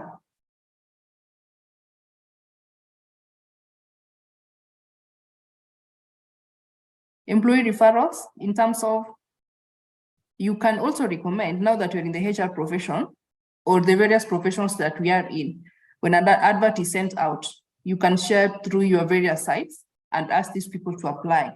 Then also try to get feedback from them based on their capabilities and their characters as well, so that we're able to get what we are looking at.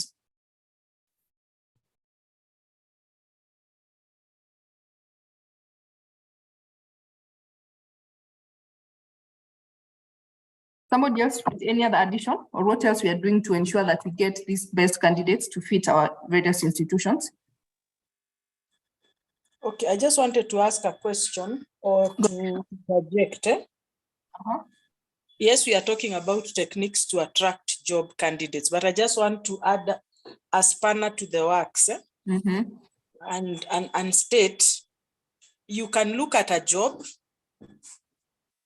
the job profile is good, it's a good fit for you, and maybe the aspects of the benefits that that organization provides are good.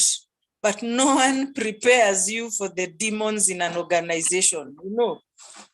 You enter that organization, you are a good fit and you get in, and you just wonder, how do people live here, like this? Outside it is having all the brands, Yes. ukiangalia Instagram, ukiangalia nini, you just think, wow, I have landed. Yeah, then when you go in, you just see the CEO is the chief demon, and these other ones, and those kind of things, and you think, how long am I going to stay? That's one of my issues.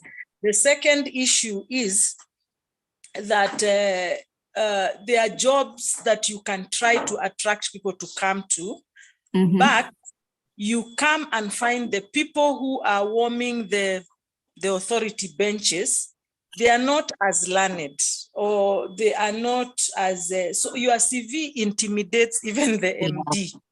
Yeah. So you are a no. You have answered the questions correctly. You have, in one of the jobs, I went for an interview.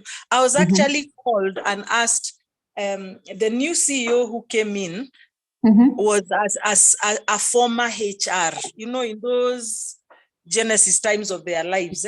Yes. He looked and said, I've just called you because you are the best candidate in something. And it's also a university. So you are the best candidate in this particular post. How come you are not called or you are not engaged? So I just want us to have a discussion, at my own cost. Those ones that unalipiwa Uber, unalipiwa lunch ya Java, CJ, just for your day off. How much does it cost you where you are working now? If it's 10,000 shillings, I'll give it to you. But I really need to learn my issue as to why you are not given that call. And so when I went and I just said, well, for me, obviously, when you go for a job and you are not exactly called, you are not a good fit, and I dismissed it, and even I had forgotten. But now you see, I am learning something else, that you can be the top scorer, but you're not being called for a job. And they actually asked me, I was doing consultancy somewhere else, and me, are you able to help us with 1, 2, 3 things, and you will pay on this particular scope.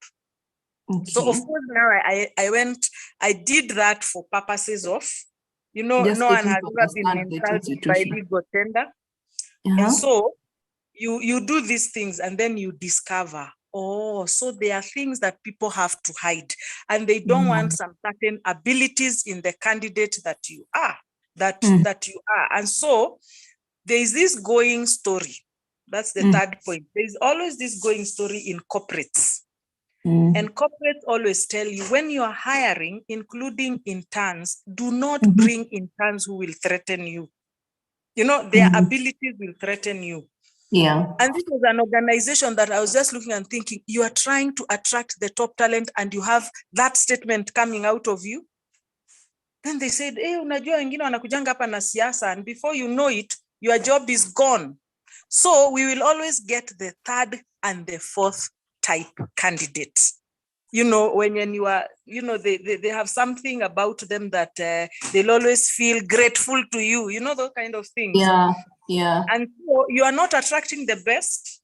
And so what has happened in the market, because I'm a consultant and I'll tell you what is happening in the market. There is a new breed of recruitment agency that has come up. This agency, you pay 1,500 shillings to trim your CV to a job profile. So somebody anaua PhD, anaua master,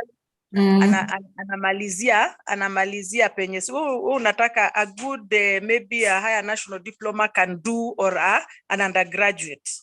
So they do exactly what your job profile is saying, but the person enters your organization, they have a master's degree and they are probably PhD students. Yeah. Okay, so when they get in, they are silent, they are good, wako quiet, you know those ostrich issues. Yes. When the probation period passes, so at their best, whatever, wanna unleash masters. Then they unleash, I am actually, I need some time off. They come to the HR, I need study leave. You know, now they've read the HR manual and they've realized una study leave hapa inapeangwa hata ya 3 months. So they go for it because now they qualify. And so you attracted a good candidate, but because of the vices in the system, the candidates corruptly manage to work around your HR manual. Those are some of the things that even as we have these topics, we need to look at contemporary issues, what is happening around there. So somebody is making a lot of money out here in Nairobi. Kuja nikutrimie, nikuandikie open letter, nifanye nini. And so the HRs who are unsuspecting, they are found with a best fit candidate who could probably be now the silent grenade that is coming to shoot the whole place down. So those are some of the considerations I would say. Thank you. I think I've been a victim of the third, fourth candidate mentality bit, where the best candidates were not selected, and the employer is categorically saying, I want somebody I can manage. That's now the CEO. So this person that you're managing, indeed you're going to manage him or her because she has some allegiance and she's going to be loyal, he or she is going to be loyal to the supervisor at the expense of the entire institution. So it's quite sad. But again, who teaches about these cultures? Because it all boils around culture. Outside, you are the employer of choice, but from within, you are something else. The kind of culture shock people get in these organizations is not something to write home about. I hope in my next life, I'll be giving the experience to expect and even surpass those expectations. Somebody else with any other addition?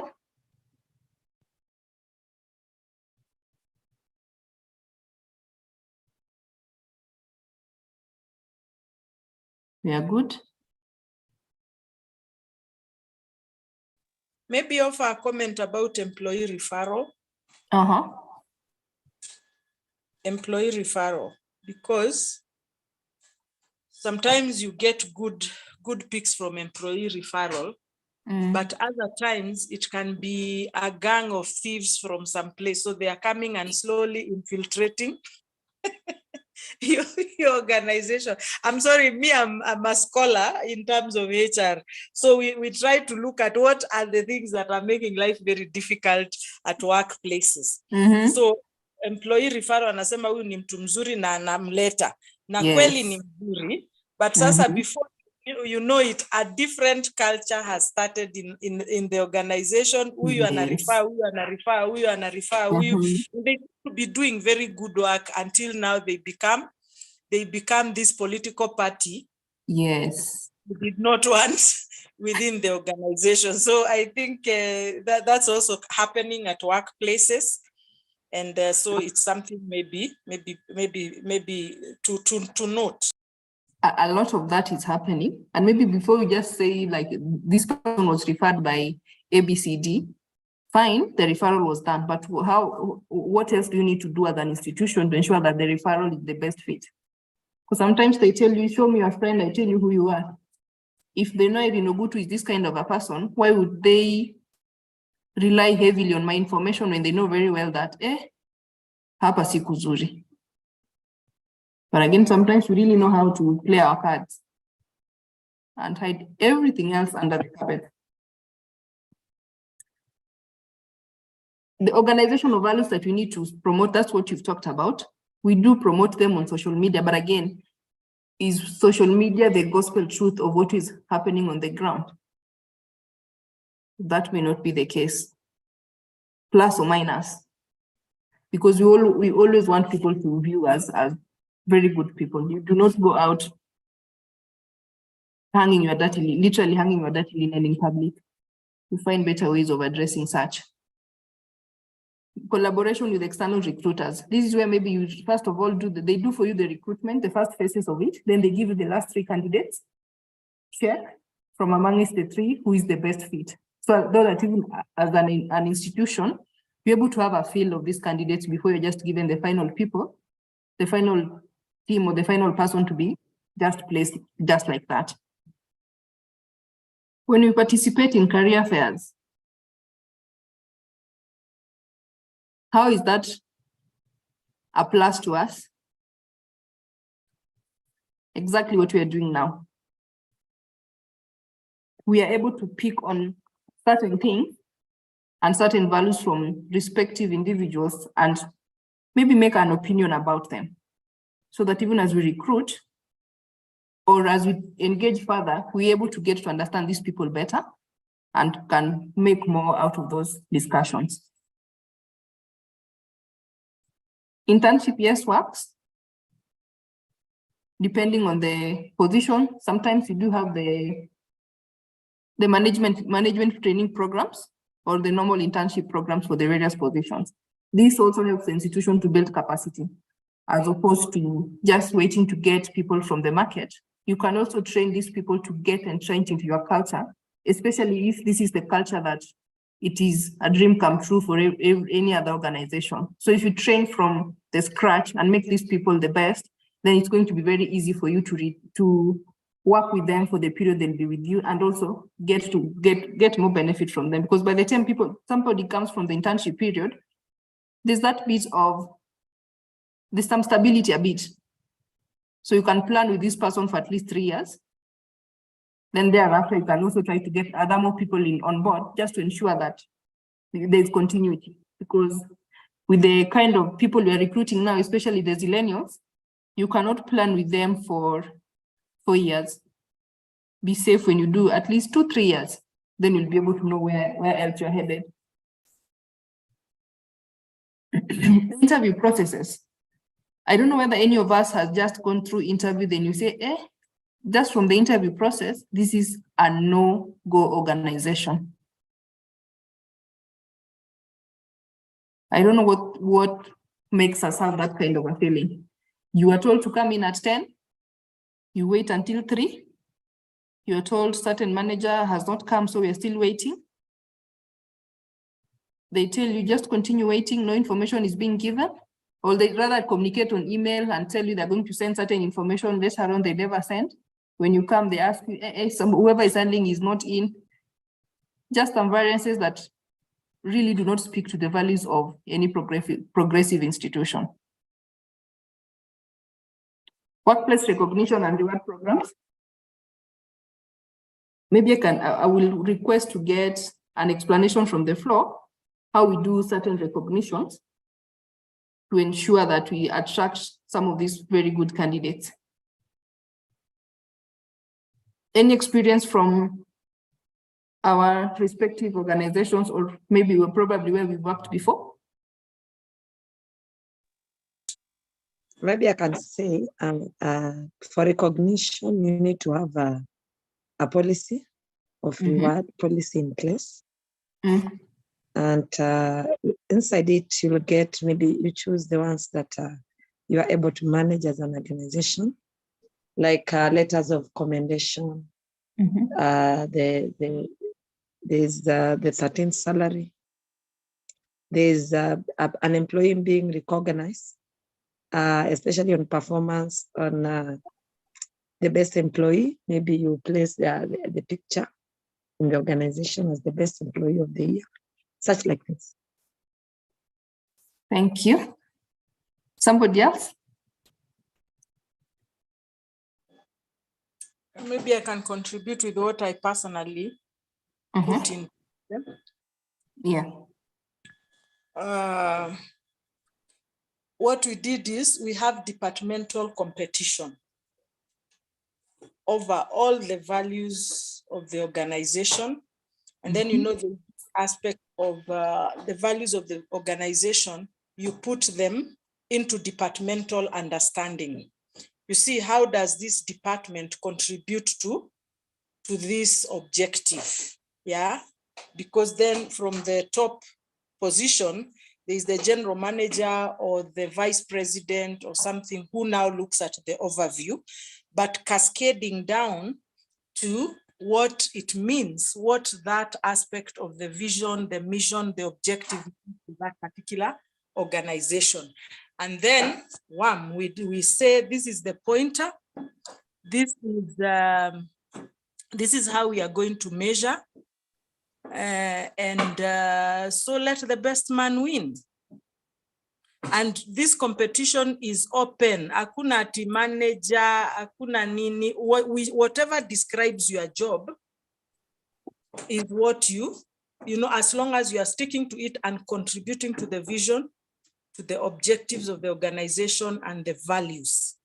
You know, the kind of guy that will be a sweeper, but will say we are taking the first person to the moon.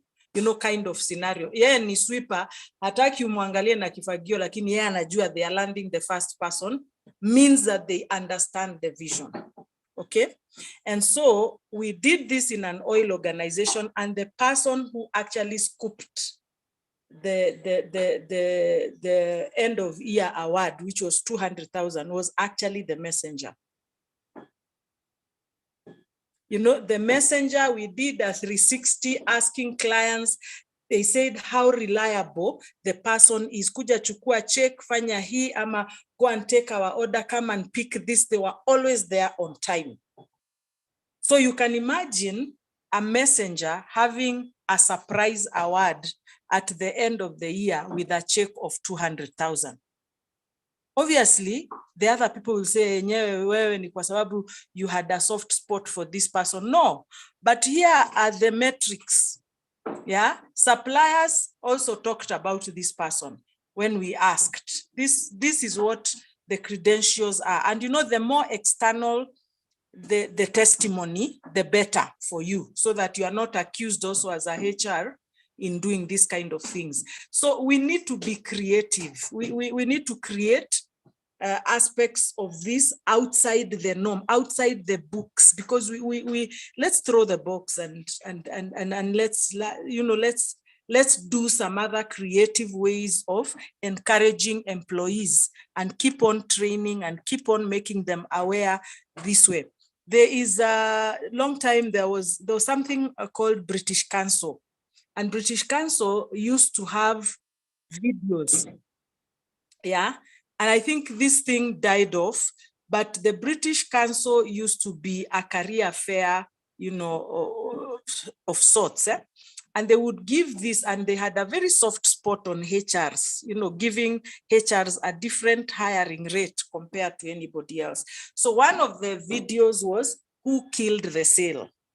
Who killed the sale? So you are given an organization that has up to 5th floor, and you are told from the time this guy enters, who killed the sale? Who made sure that by the time this CEO from another company met the CEO to come and decide whether they'll merge or not? He came dressed like just anybody else. So you are asked who is the one who contributed, and you are given the case study from different perspectives. From this receptionist who is chewing gum, looking at you, and she's on her Facebook account. Okay, so wewe unamuuliza maswali mingi complicated, na yeye ana chew gum, anakuangalia na sura nyingine. So you are given the scenario of every employee this person went through. So I think this workplace recognition is an area for HRs, and reward programs is actually an area of creativity at your organization, and don't try to fit through something that is fitting somewhere else. Production organizations are always favored in most books, but service organizations are not. And so reward systems need to be an area of creativeness. Yeah. in time, but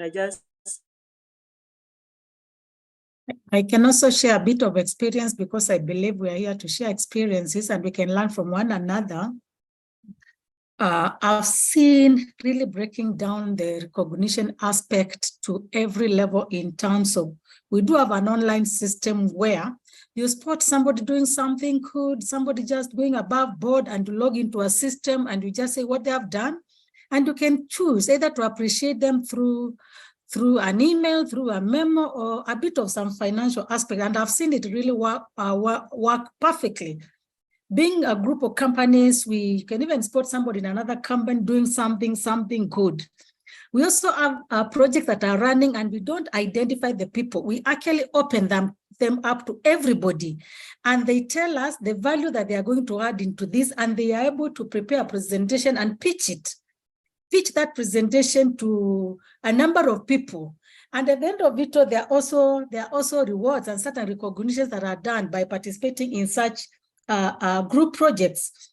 Again, I've also seen situations where we have several recognition programs, both for individuals, both for teams, both for companies.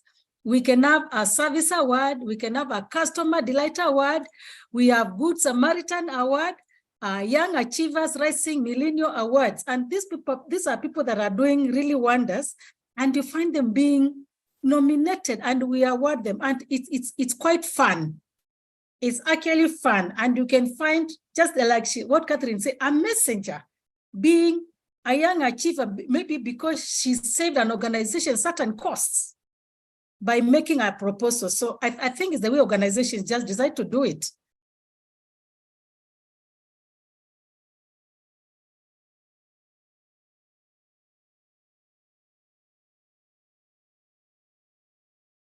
You are muted, Irene. Sorry. Nzambi, go ahead.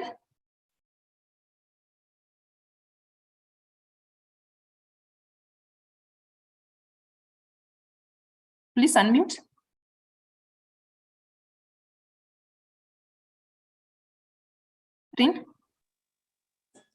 Hello, I hope that's not me. I think there was a pressing by error, but the person who just talked just killed it. That she needs those claps, those Google claps. So yeah.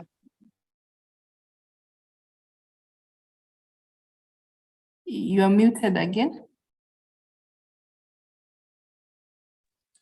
Sorry, I just wanted her to repeat maybe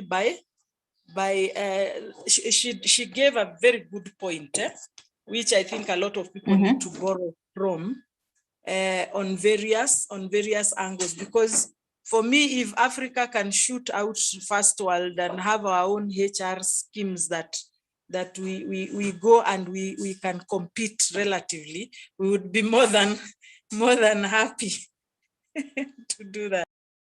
I agree. Juliana, maybe you can type it on the chat. What do you want me to type? Catherine, you mentioned that things that you really needed to pick from. Yeah, the she discussion. she said something very interesting about levels and programs that she had put, and I thought it was a very good point on the various levels and the various awards that she was talking about. Catherine, we can meet behind the tent. Thank you. Tell me where the tent is. Thank you. I hope I'm not locking anybody out on that discussion.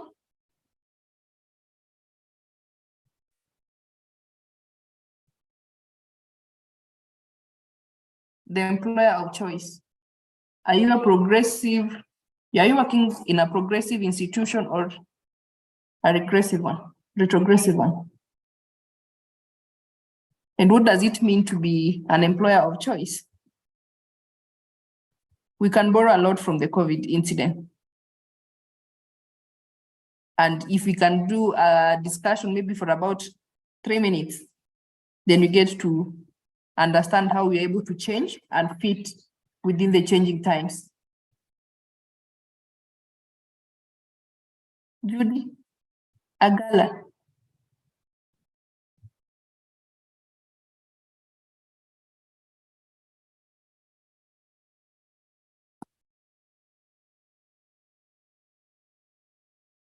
Anybody who wants to go? Even in our houses, we don't have to wait until we get to have a feel of an employer of choice in the institutions. We have people in our houses who are earning a living from us. Are we emulating are we prohibiting the value, are we showing the values of an employer of choice? Or sisi ni wale wa mama wa kelele?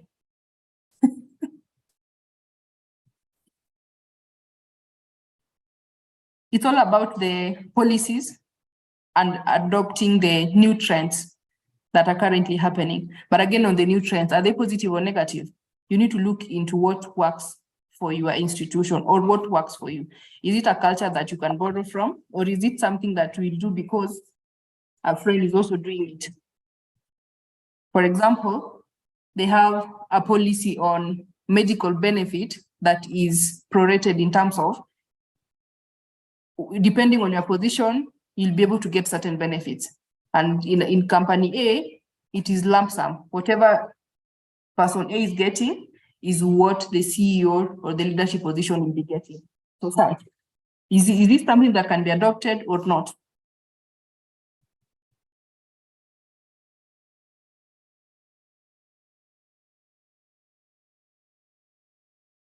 So these are the things that we need to look into when we want to become the employer of choice.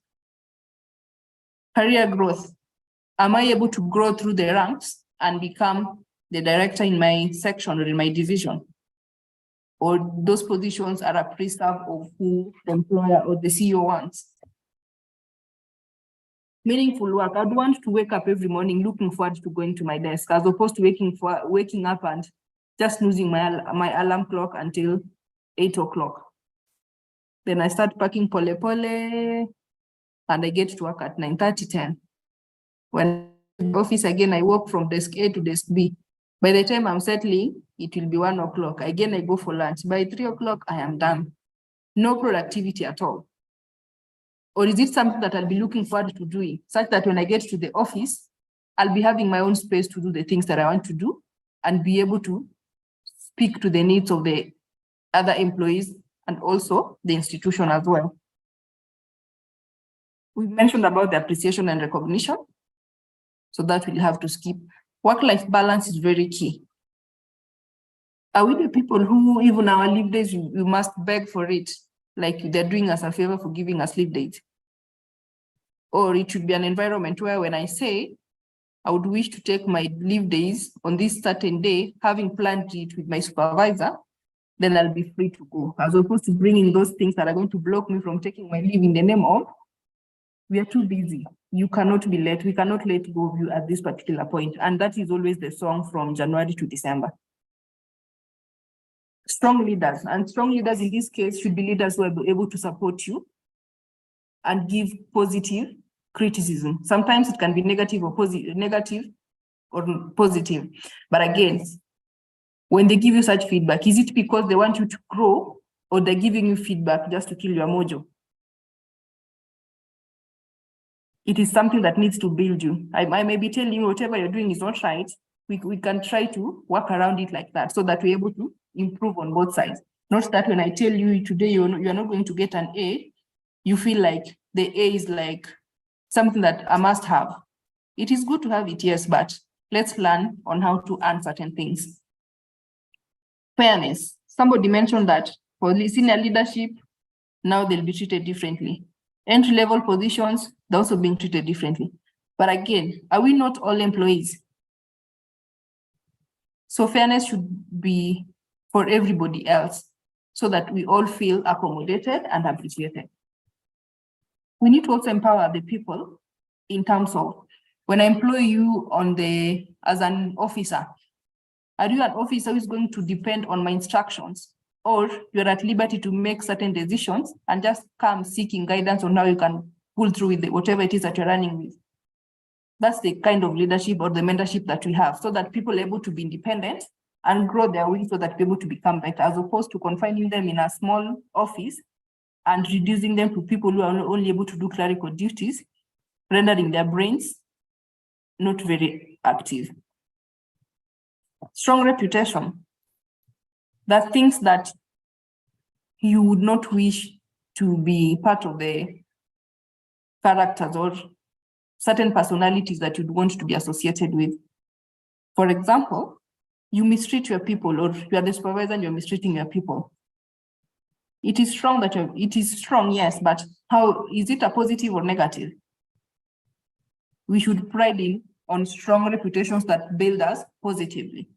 Maybe when I say I do not accommodate people who do not practice integrity, yes, they'll be able to know that in my section, there are things that cannot pass. And so they'll be able to get aligned and people do the right thing to protect the image of the institution as well as yourself as a person. And it is good to have fun. Life is never that serious.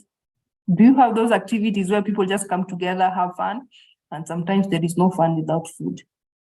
Personally, I love eating.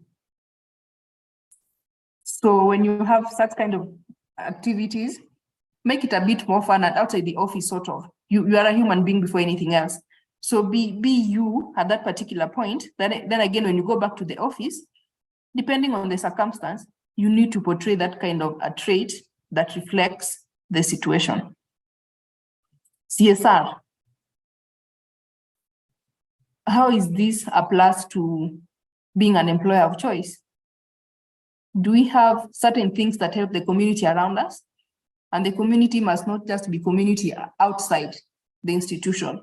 What are you doing to the people within?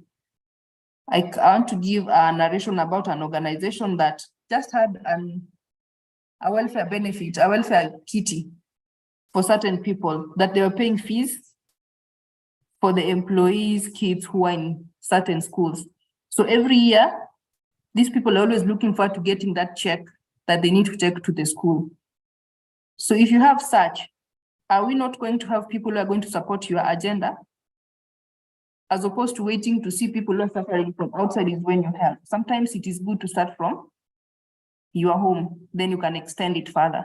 But again, it also depends on the values and your strategy and the mission and vision of that institution. Comments, additions from the floor?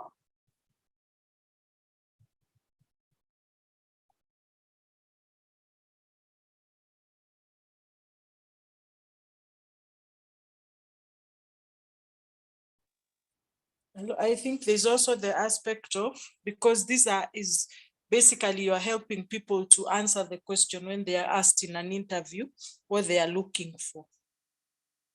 Yeah, because this then would be points for them to look at. Is there an opportunity for career growth and the work that is meaningful and all those kind of things?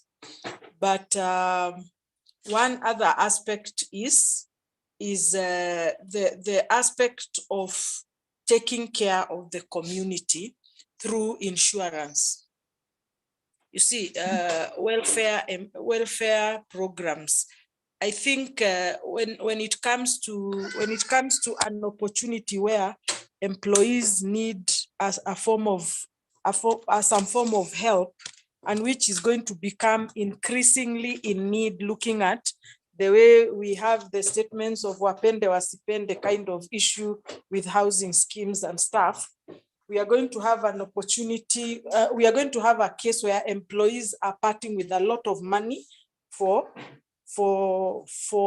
government sponsored systems. So the better when an organization takes care of those basic life adjustments issues, like insurance, like final rights, you know, if in case of death, that we are having those kind of insurance schemes that give the employee comfort. I think employees look for those kind of comforts from what I've discovered as to, we are not doing this, we are not doing this, so you are on this. Those kind of things can kill the joy out of the life of someone. You can today be very okay, and then all of a sudden, and cancer is on the increase. You have a spouse who is sick, and you run out of cover, run out of things, and that employee is your best employee, but they are not able to give it their best shot because of the challenges that are involved. So if we can have welfare programs, that encompass things like that, I think employees would be more engaged or likely to even work with you, even if your salaries are lower. Thank you. Any comment?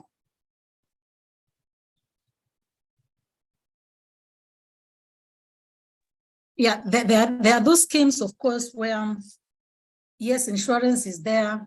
It takes care of you in terms of course, medical cover, the spouse, children, and in case of the eventuality that one has to bid goodbye through death, either through yourself or the spouse or even children.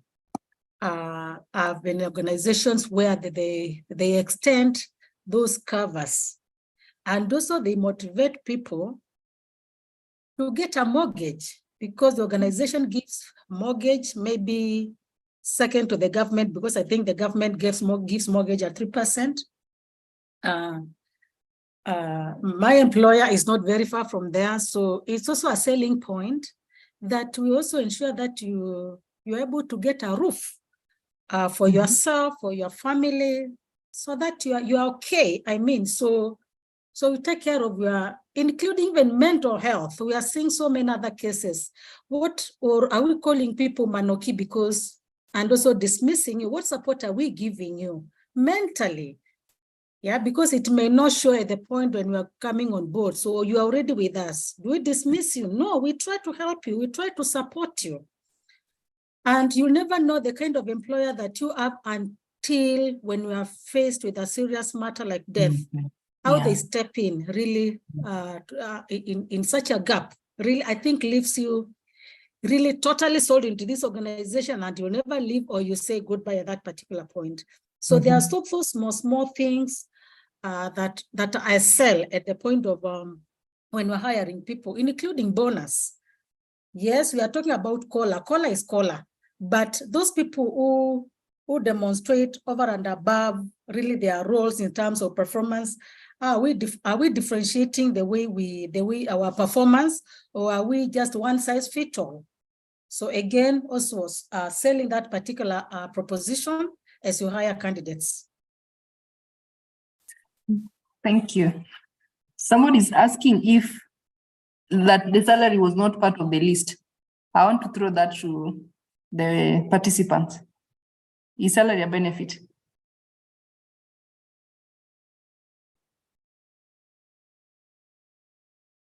I don't know whether I should say, but in my view, it's not a benefit. It's the cost of the skills that you are getting. So you are giving us the skills, and we are giving you this. Just like the way it used to happen before. You sell tomatoes and I sell you apples. We exchange. Yeah. We exchange. So it's the same way. I don't consider it as a benefit. Yeah, I also don't see it as a benefit because you are paying for my value. So here we are looking at what is over and above the salary, which is something that, let me call it a right for the exchange of the services that you're offering. I'm hoping that clarifies the concern. So what values are we looking at when we say we are an employer of choice?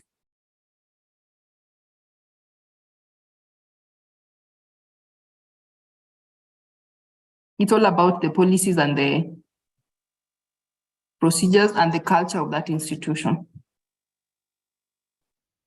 Are we, Catherine, your mic is on. I don't know whether you want to say something. No, I would want to, that aspect of salary. If you are an employer of choice, there are people that you sit and in a panel and they tell you, we pay 15% above the market rate. So if you are given a scenario like that, and meaning above the market rate means that they've even included multinationals, why then would it not be a benefit? Okay, because that the employer obviously is looking for the best talent. They are willing to pay above the market rate, and market rates are always much more expensive. And so if they are saying they've already even put a quotient, they've put 15% and said we are paying 15 to 20%. And some of them say 15% for this cadre, this particular cadre 20, the other cadre, even 30% if you show us value. Yani the plug and play. Ukiingia hapo hakunanga ku waste time. If I'm a marketer, I'm coming with 11 million worth of business on the table. You know, there are people who are like that. They come and tell you, you'll not pay my salary. I'll pay your salaries. You see, one of them actually came and just told us, I'll pay your salaries. And I'm telling you, he did. In 3-4 months, the income that he brought, but now they come with a long list like this one of yours of what are people searching for. You know, they tell you this, are you willing to give this, that, then fine, give me 6 months. And I will triple the balance sheet, I will do that kind of, and the person actually did. So I think then salary in that particular angle would then be perceived as an employer of choice if they are willing to pay above the market value. Thank you.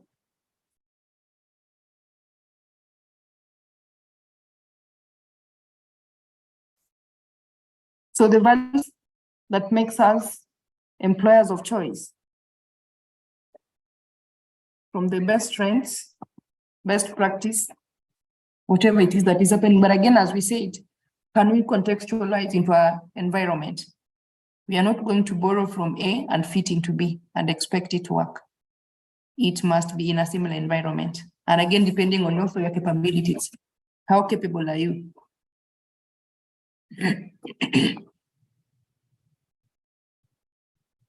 Flexibility in terms of the deployment. For example, you'll be told here, you maybe for organizations that have different branches or setups, so able to be placed in department or branch A or branch B, or even sometimes about the deployment to the various departments. Are we able to grow either horizontally or vertically? If I feel I am an IT person, but I've also done a bit of finance, should there be an opportunity? Can I be given a chance to maybe to take over that assignment? Such kind of, not that now that you're in department A, you will be strictly expected to just work around this department until the time you'll decide to leave the organization. There should be room for movement. Customers focus. Who is our priority in this case? Is it my supervisor or the fellow employee or the client that we are serving? We need to focus mostly on our clients, and people should not catch when you tell them you're still landing a client and then they can hold on a bit. Performance focus. Is it about where I'm going to, or what am I doing? What value add am I getting from this role?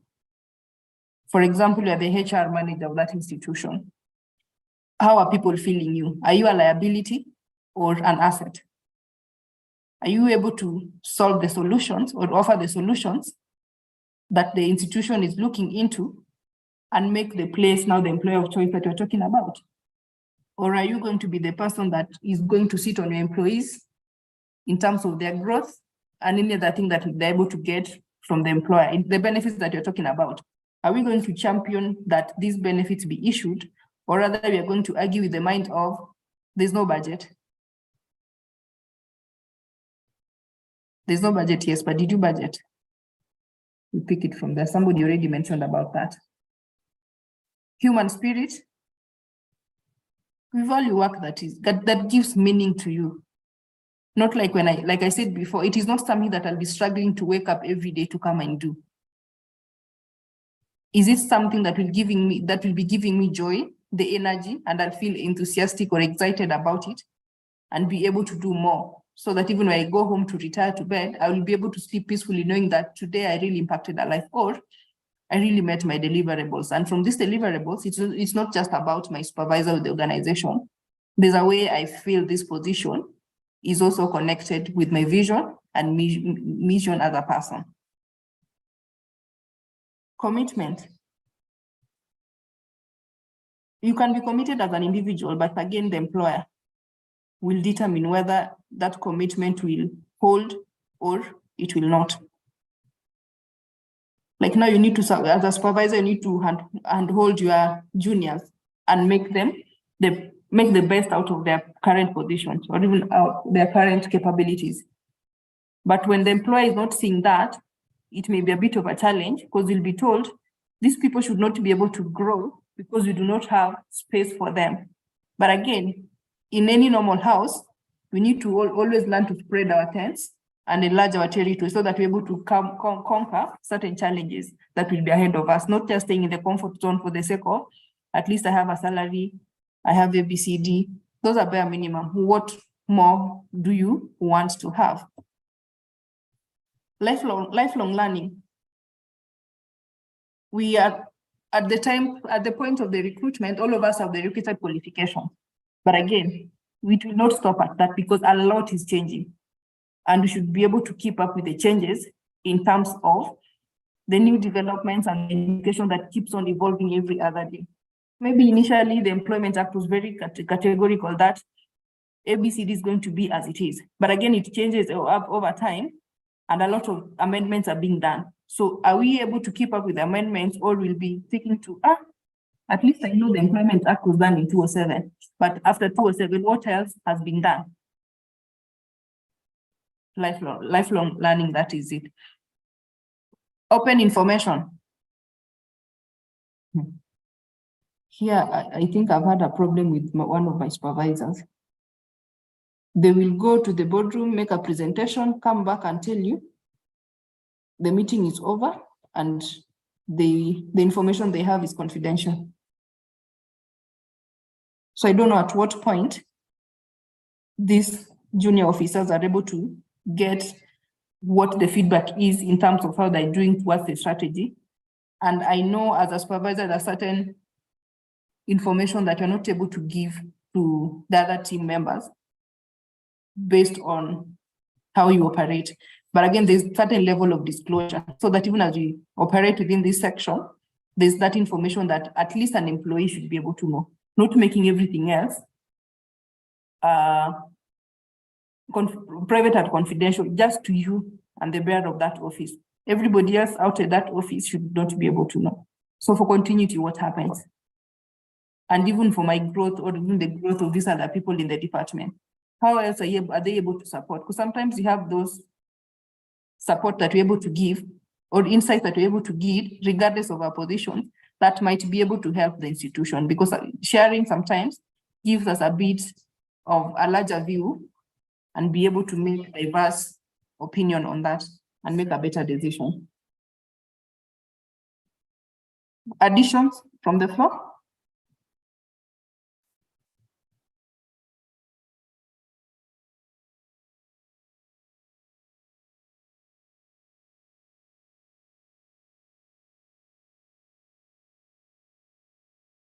Janet Ndolo?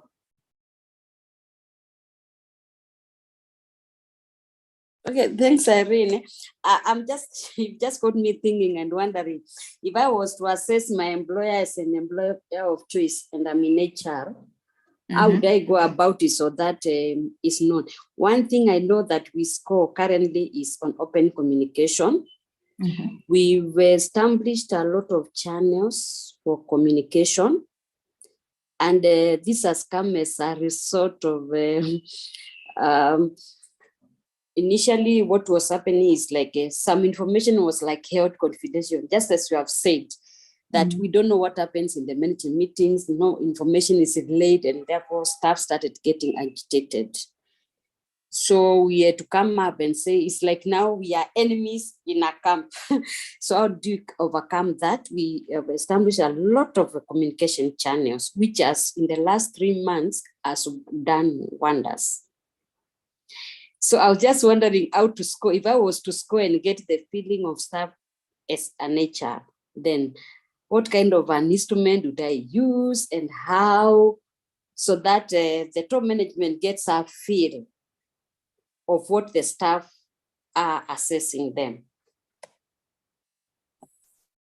Maybe we can look at the values that you've shared in here and maybe much more from the floor.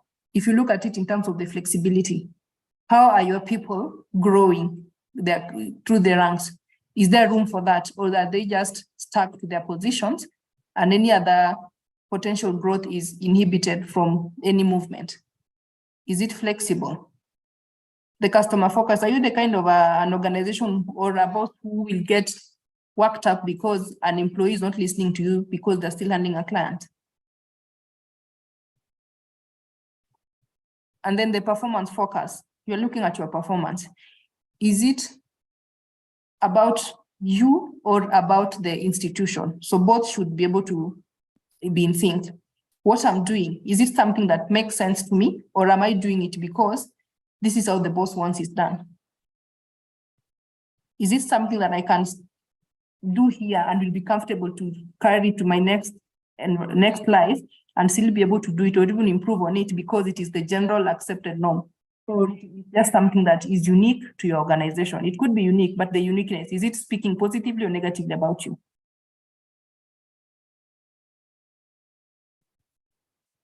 Project-based or a functional? Function is just something that you need to do. It is not a project that you really are passionate about. You want to see it to completion. You'll be able to monitor its progress, check on the challenges, provide assessment, all those kind of things that you need to do to it. As opposed to just functioning, I'll be maybe a customer care officer. Mine is just to pick phone calls and reroute them. Other than that, am I able to do something that is of more value to the institution and even me as a person? Can I be able to just talk to this client, get proper information from them, try to solve it before always just trying to transfer to the various people who need to handle? I hope that is addressing your concerns, Janet. Irene, it is. It's a good insight. Yeah, quite wonderful. Yeah. Thank you. Is somebody else to add more information on that? Okay, just to add, I was thinking about, you've talked about the human spirit and the works and even being able to do more. Shouldn't we add, that is teamwork, team spirit? Yeah. Team spirit, because it cuts across the departments and the whole organization. That's my input. Yes, it does. About collaboration and teamwork, because you can never achieve the goal of an institution on your own. You collaborate with other departments. So yes, it is. Like I have mentioned in terms of the open information. So you are not sharing this information with the people who need to have it to help you drive the agenda. Then the other department is also going to suffer on that because they don't know what you're working on yet. There's that relationship that you have. So that it should also be something that we may need to consider. Any addition?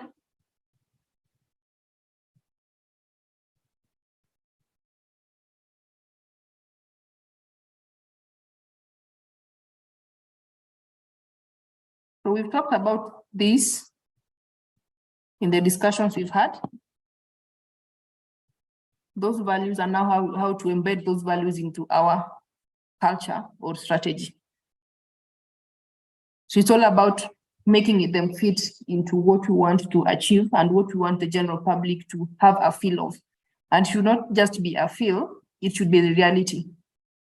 There could be some variances here and there, but again, it should not be too large that people will look at you and say, but what you guys have on paper and what you practice here are two worlds apart.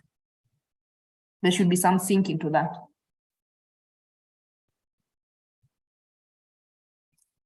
For example, what has been listed here, I'm looking at number 3, the internal processes. Are we able to have business process reengineering on some of the things that we feel are, or the tasks that we feel are a bit redundant? There's a certain recruitments are ongoing on another company. So a colleague is handling that. But again, the supervisor is that boss who wants those information as they trickle in. So the deadline, for example, is supposed to be maybe, let's say, on a Friday. But on Monday, the boss is already asking for the number of people who've applied. Then I tell this person that is being too ambitious. Because if I give you like 2 or 3 people have applied, how much more will I be reporting to you on this thing, as opposed to just telling the supervisor that the applications are coming in, maybe we can review that, and maybe at least 3 days or some time to allow the applications to come through, so that it doesn't look like, it doesn't become an agenda for all the meetings, when ideally it should be something that should just be discussed in a one sitting and let go of in the interest of time. So such kind of process, it is good you want to get on top of things, but how often are we going to have it like an item of discussion? How much time do we need to give it? Are you good to apply today? Then tomorrow I'll tell you, now again I have 3 people, again I have 20, again I have 30. It may become a bit tedious. Now the culture that you're talking about. Again, is it culture on paper or culture that people practice? It should be something that people can relate with and have a feel of, depending on what also your values are. I saw an advert that indicated that they needed a person who is a staunch Christian, because they were looking for a teacher. And people were like, that should not be put as part of the advert. But again, this is the value or the culture that this institution is all about. So it's also helping you as a candidate, whether you really want to fit into that or get something that resonates with you. So certain things, they may look discriminatory, but again, it depends on certain things as well, because maybe my vision is different from your vision. So my vision is aligned to what I am looking at in my candidates. Your vision is also aligned to, maybe you're not talking about whatever kind of people you're looking. All you need is a person who can work. Those are the things you don't care about. When you inspire from the top, this is a leader who supports the people and offers that kind of a growth culture. When you mentioned about the people being given second chances, yes, are we able to look at things from a different angle? Or once I've been given a problem or an issue about Erinogutu, then I'm not going to have a third and fourth opinion about it, just so to confirm my issues, and also give like a chance for this person to also counter the allegations and get things done or handled differently. Additions, comments?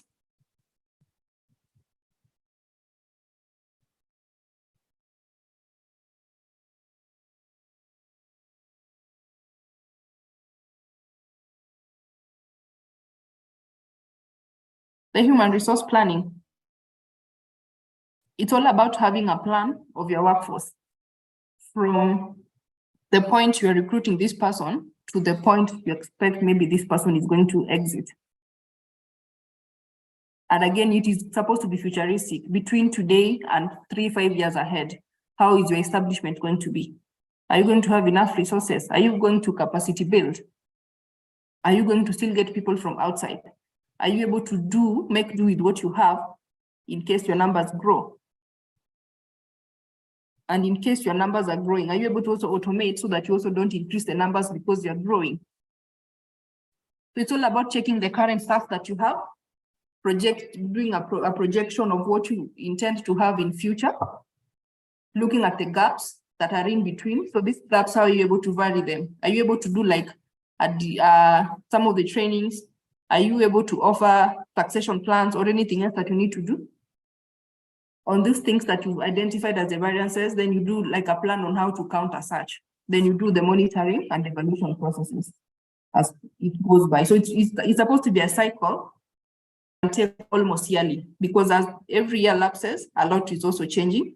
People are developing, roles are also evolving, and so there is need to keep at pace with every changes that you are supposed to take care of.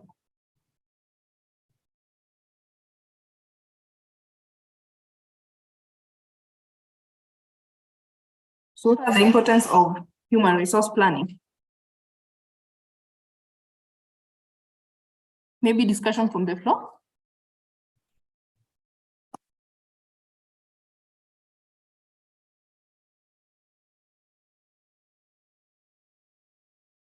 Judy Agala, how would you benefit from HRP?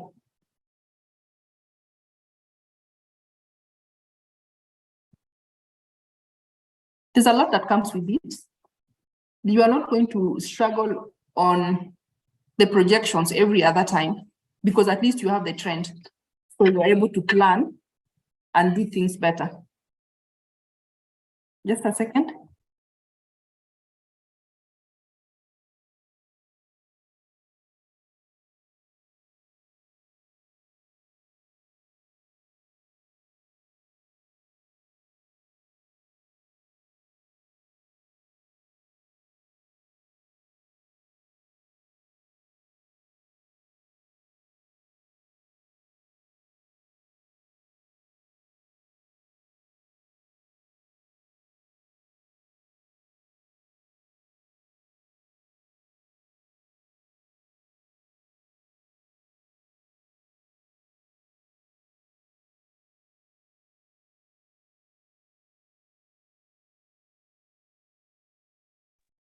Sorry about that. We were looking at the importance of HR planning.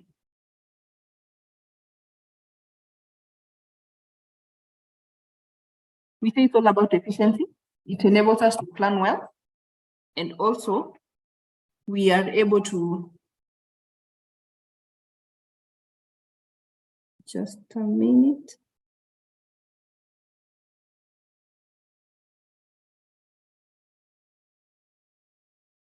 We're able to align our demands with whatever changes that are happening within the industry. Maybe I can open the floor for 2 seconds. There's something I need to upload the document.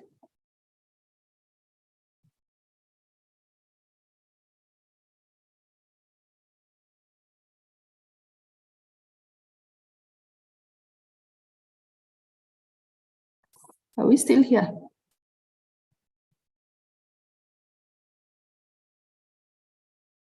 Yes, we are. Benefits of the HRP, human resource planning.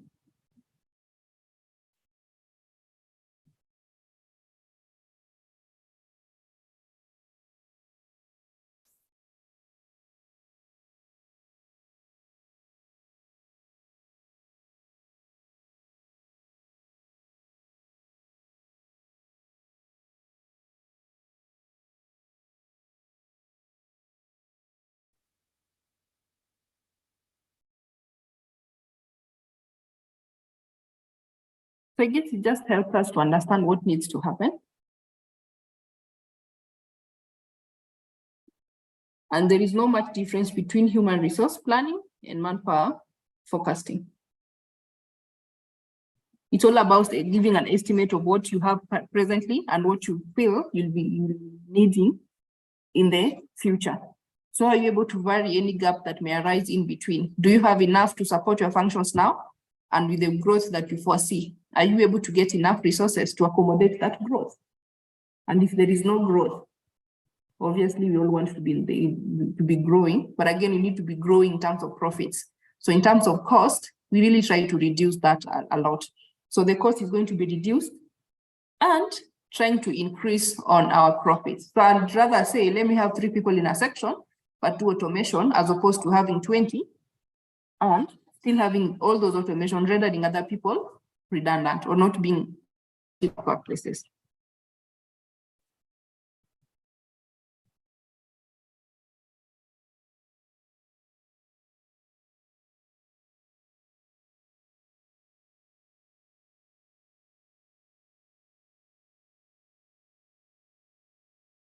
So in terms of having people recruiting people directly, what other options do we have? Must we always have people on full-time employment? And we should also be careful that even as we do this, is it what the law recommends? Or are we safe with whatever activity that we are doing?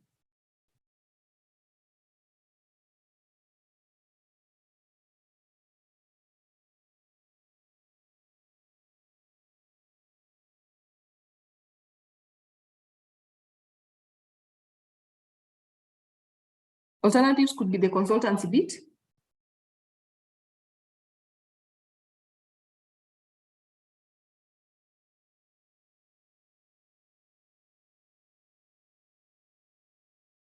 Here we are.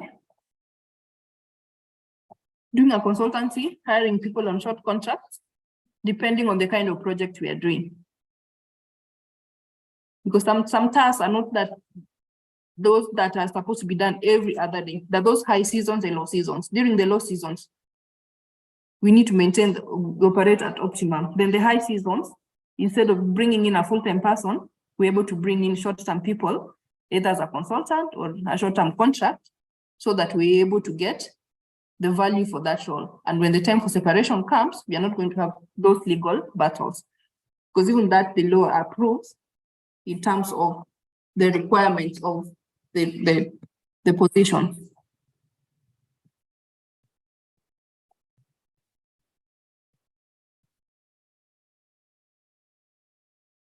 So what are the benefits of these alternatives? Top of mind reduction in cost. Because in terms of the employment cost, I'll be able to reduce on certain benefits in terms of the medical, the pension. Those are the things that we give over and above the salaries that we're giving.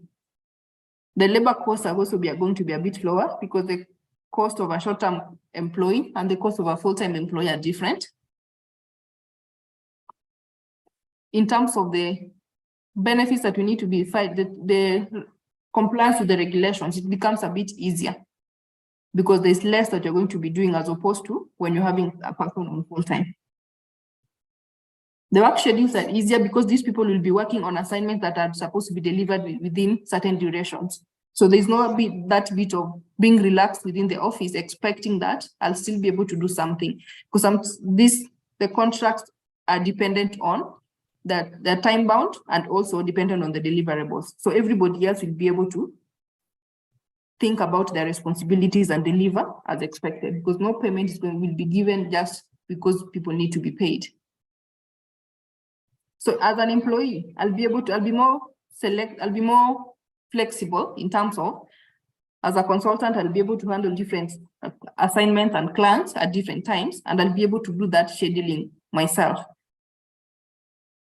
So there's that bit of having the multiple paychecks, because I'm not going to be dependent on the employer for me to get what it is that I need to have. So where else are we able to get this pool of candidates that you're looking at?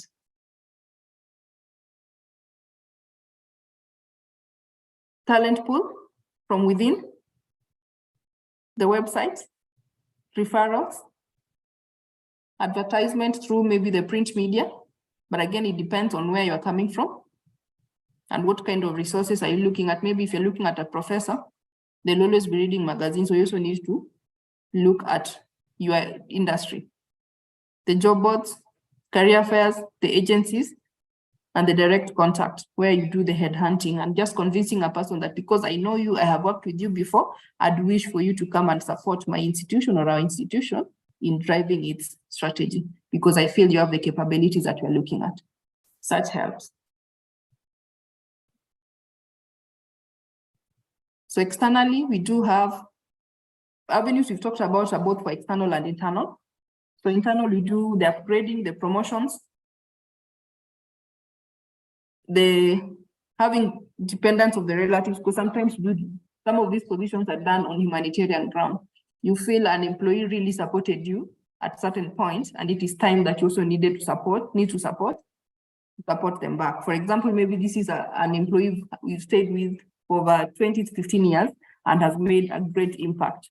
So if they have these people that are still able to support the organization based on the current available opportunities and they have those the requisite skills, then you may consider just to help out and continue growing that relationship. Retrenched employees, sometimes you retrench because you are not able to accommodate them at that particular point. But again, should an opportunity come up, you are able to bring them back, but on new contracts and new terms. Retired employees, depending on the kind of services you're looking at, maybe you're looking at a consultant, and this person has the skills that you're looking at, you may still consider that. Though sometimes people really don't want us to go this direction because we are feeling the growing potentials are not being given a chance. But again, it depends on how you look at it. External placement agencies, educational institutions, employee referrals, the labor contractors, and the press advertisements. Where else you're able to get these resources from outside your organization? So that can also work. So what does a job advertisement entail? It should have a title, the location of the job or the position, duties and responsibilities, the job requirements, company benefits, and the applying instructions. So when it is clear like this, all the potential applicants will be able to go through it and have an interest in it, decide on whether they have an interest in it or not. So that will make a difference.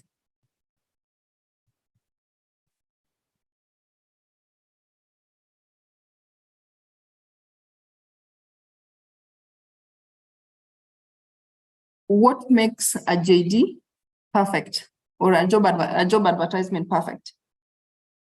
Genuine title.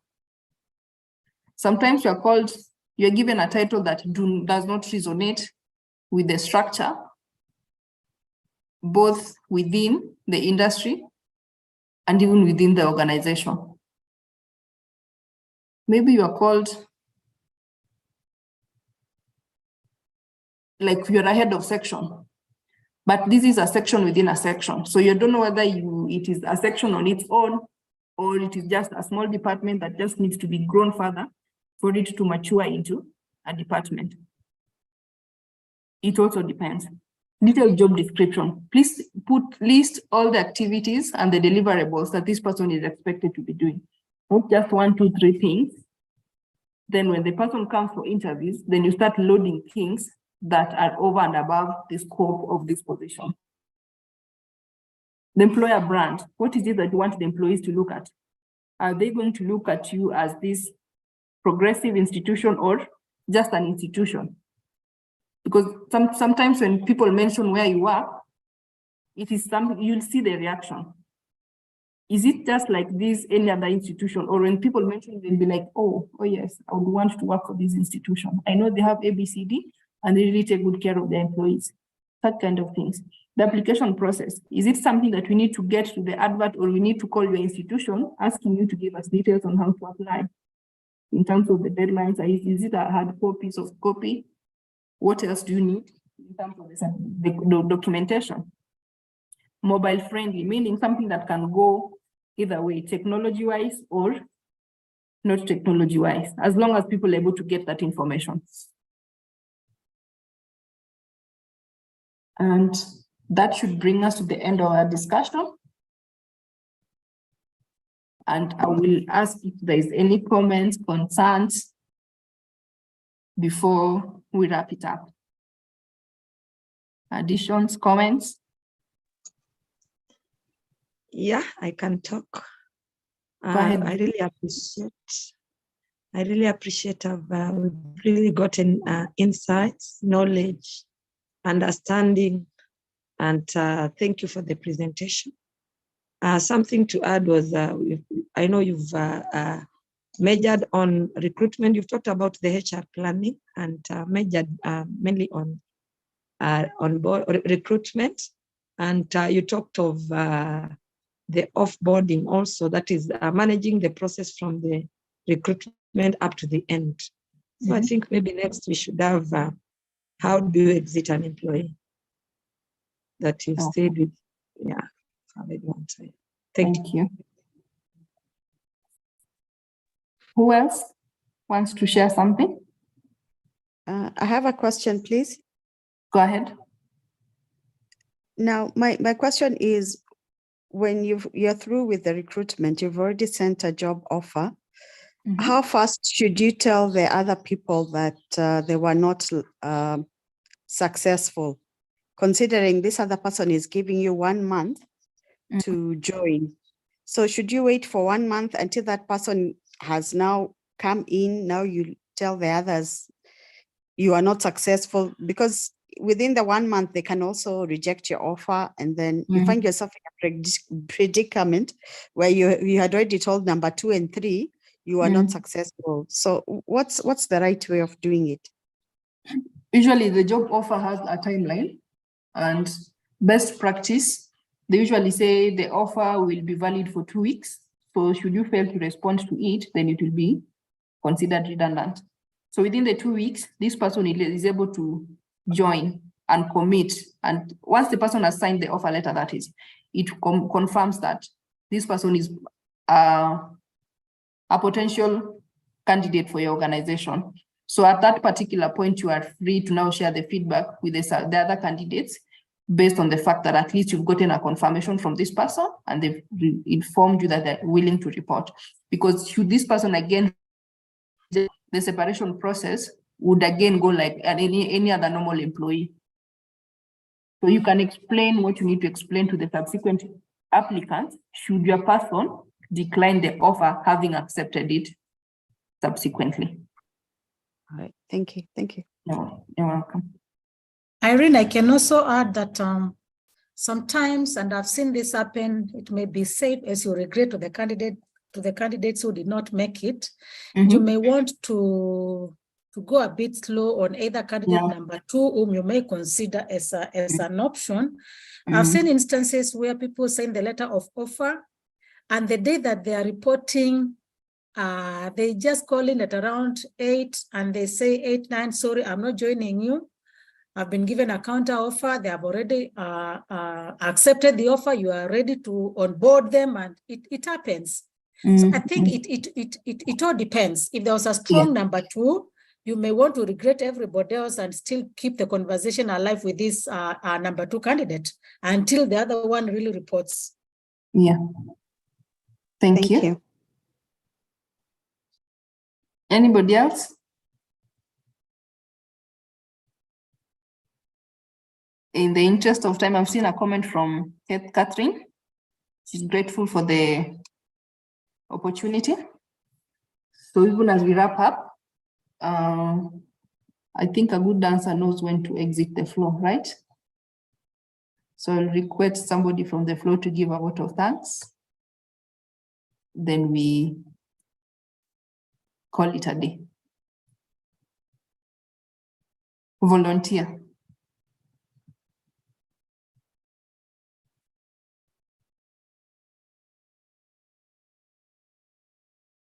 I think I can volunteer just to save on time. Thank you.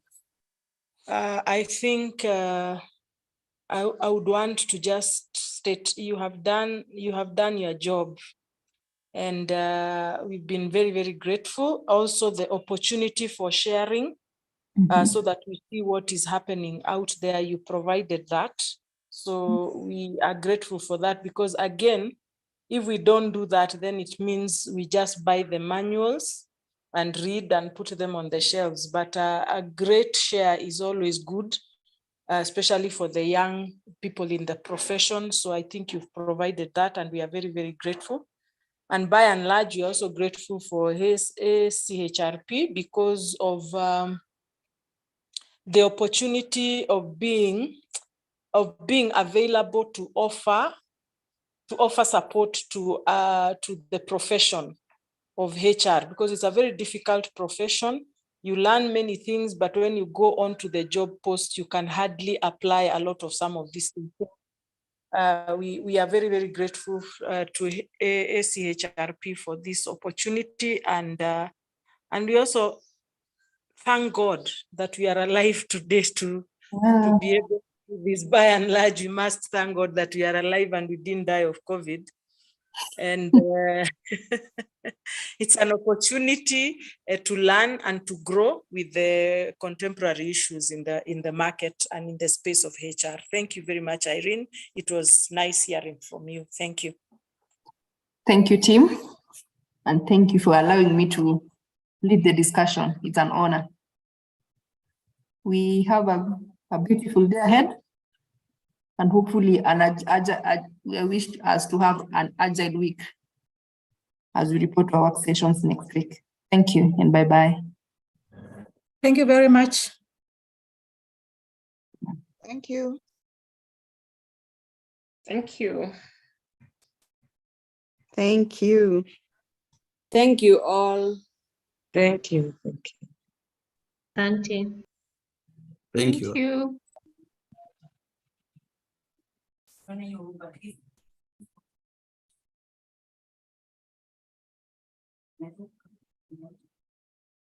Thank you.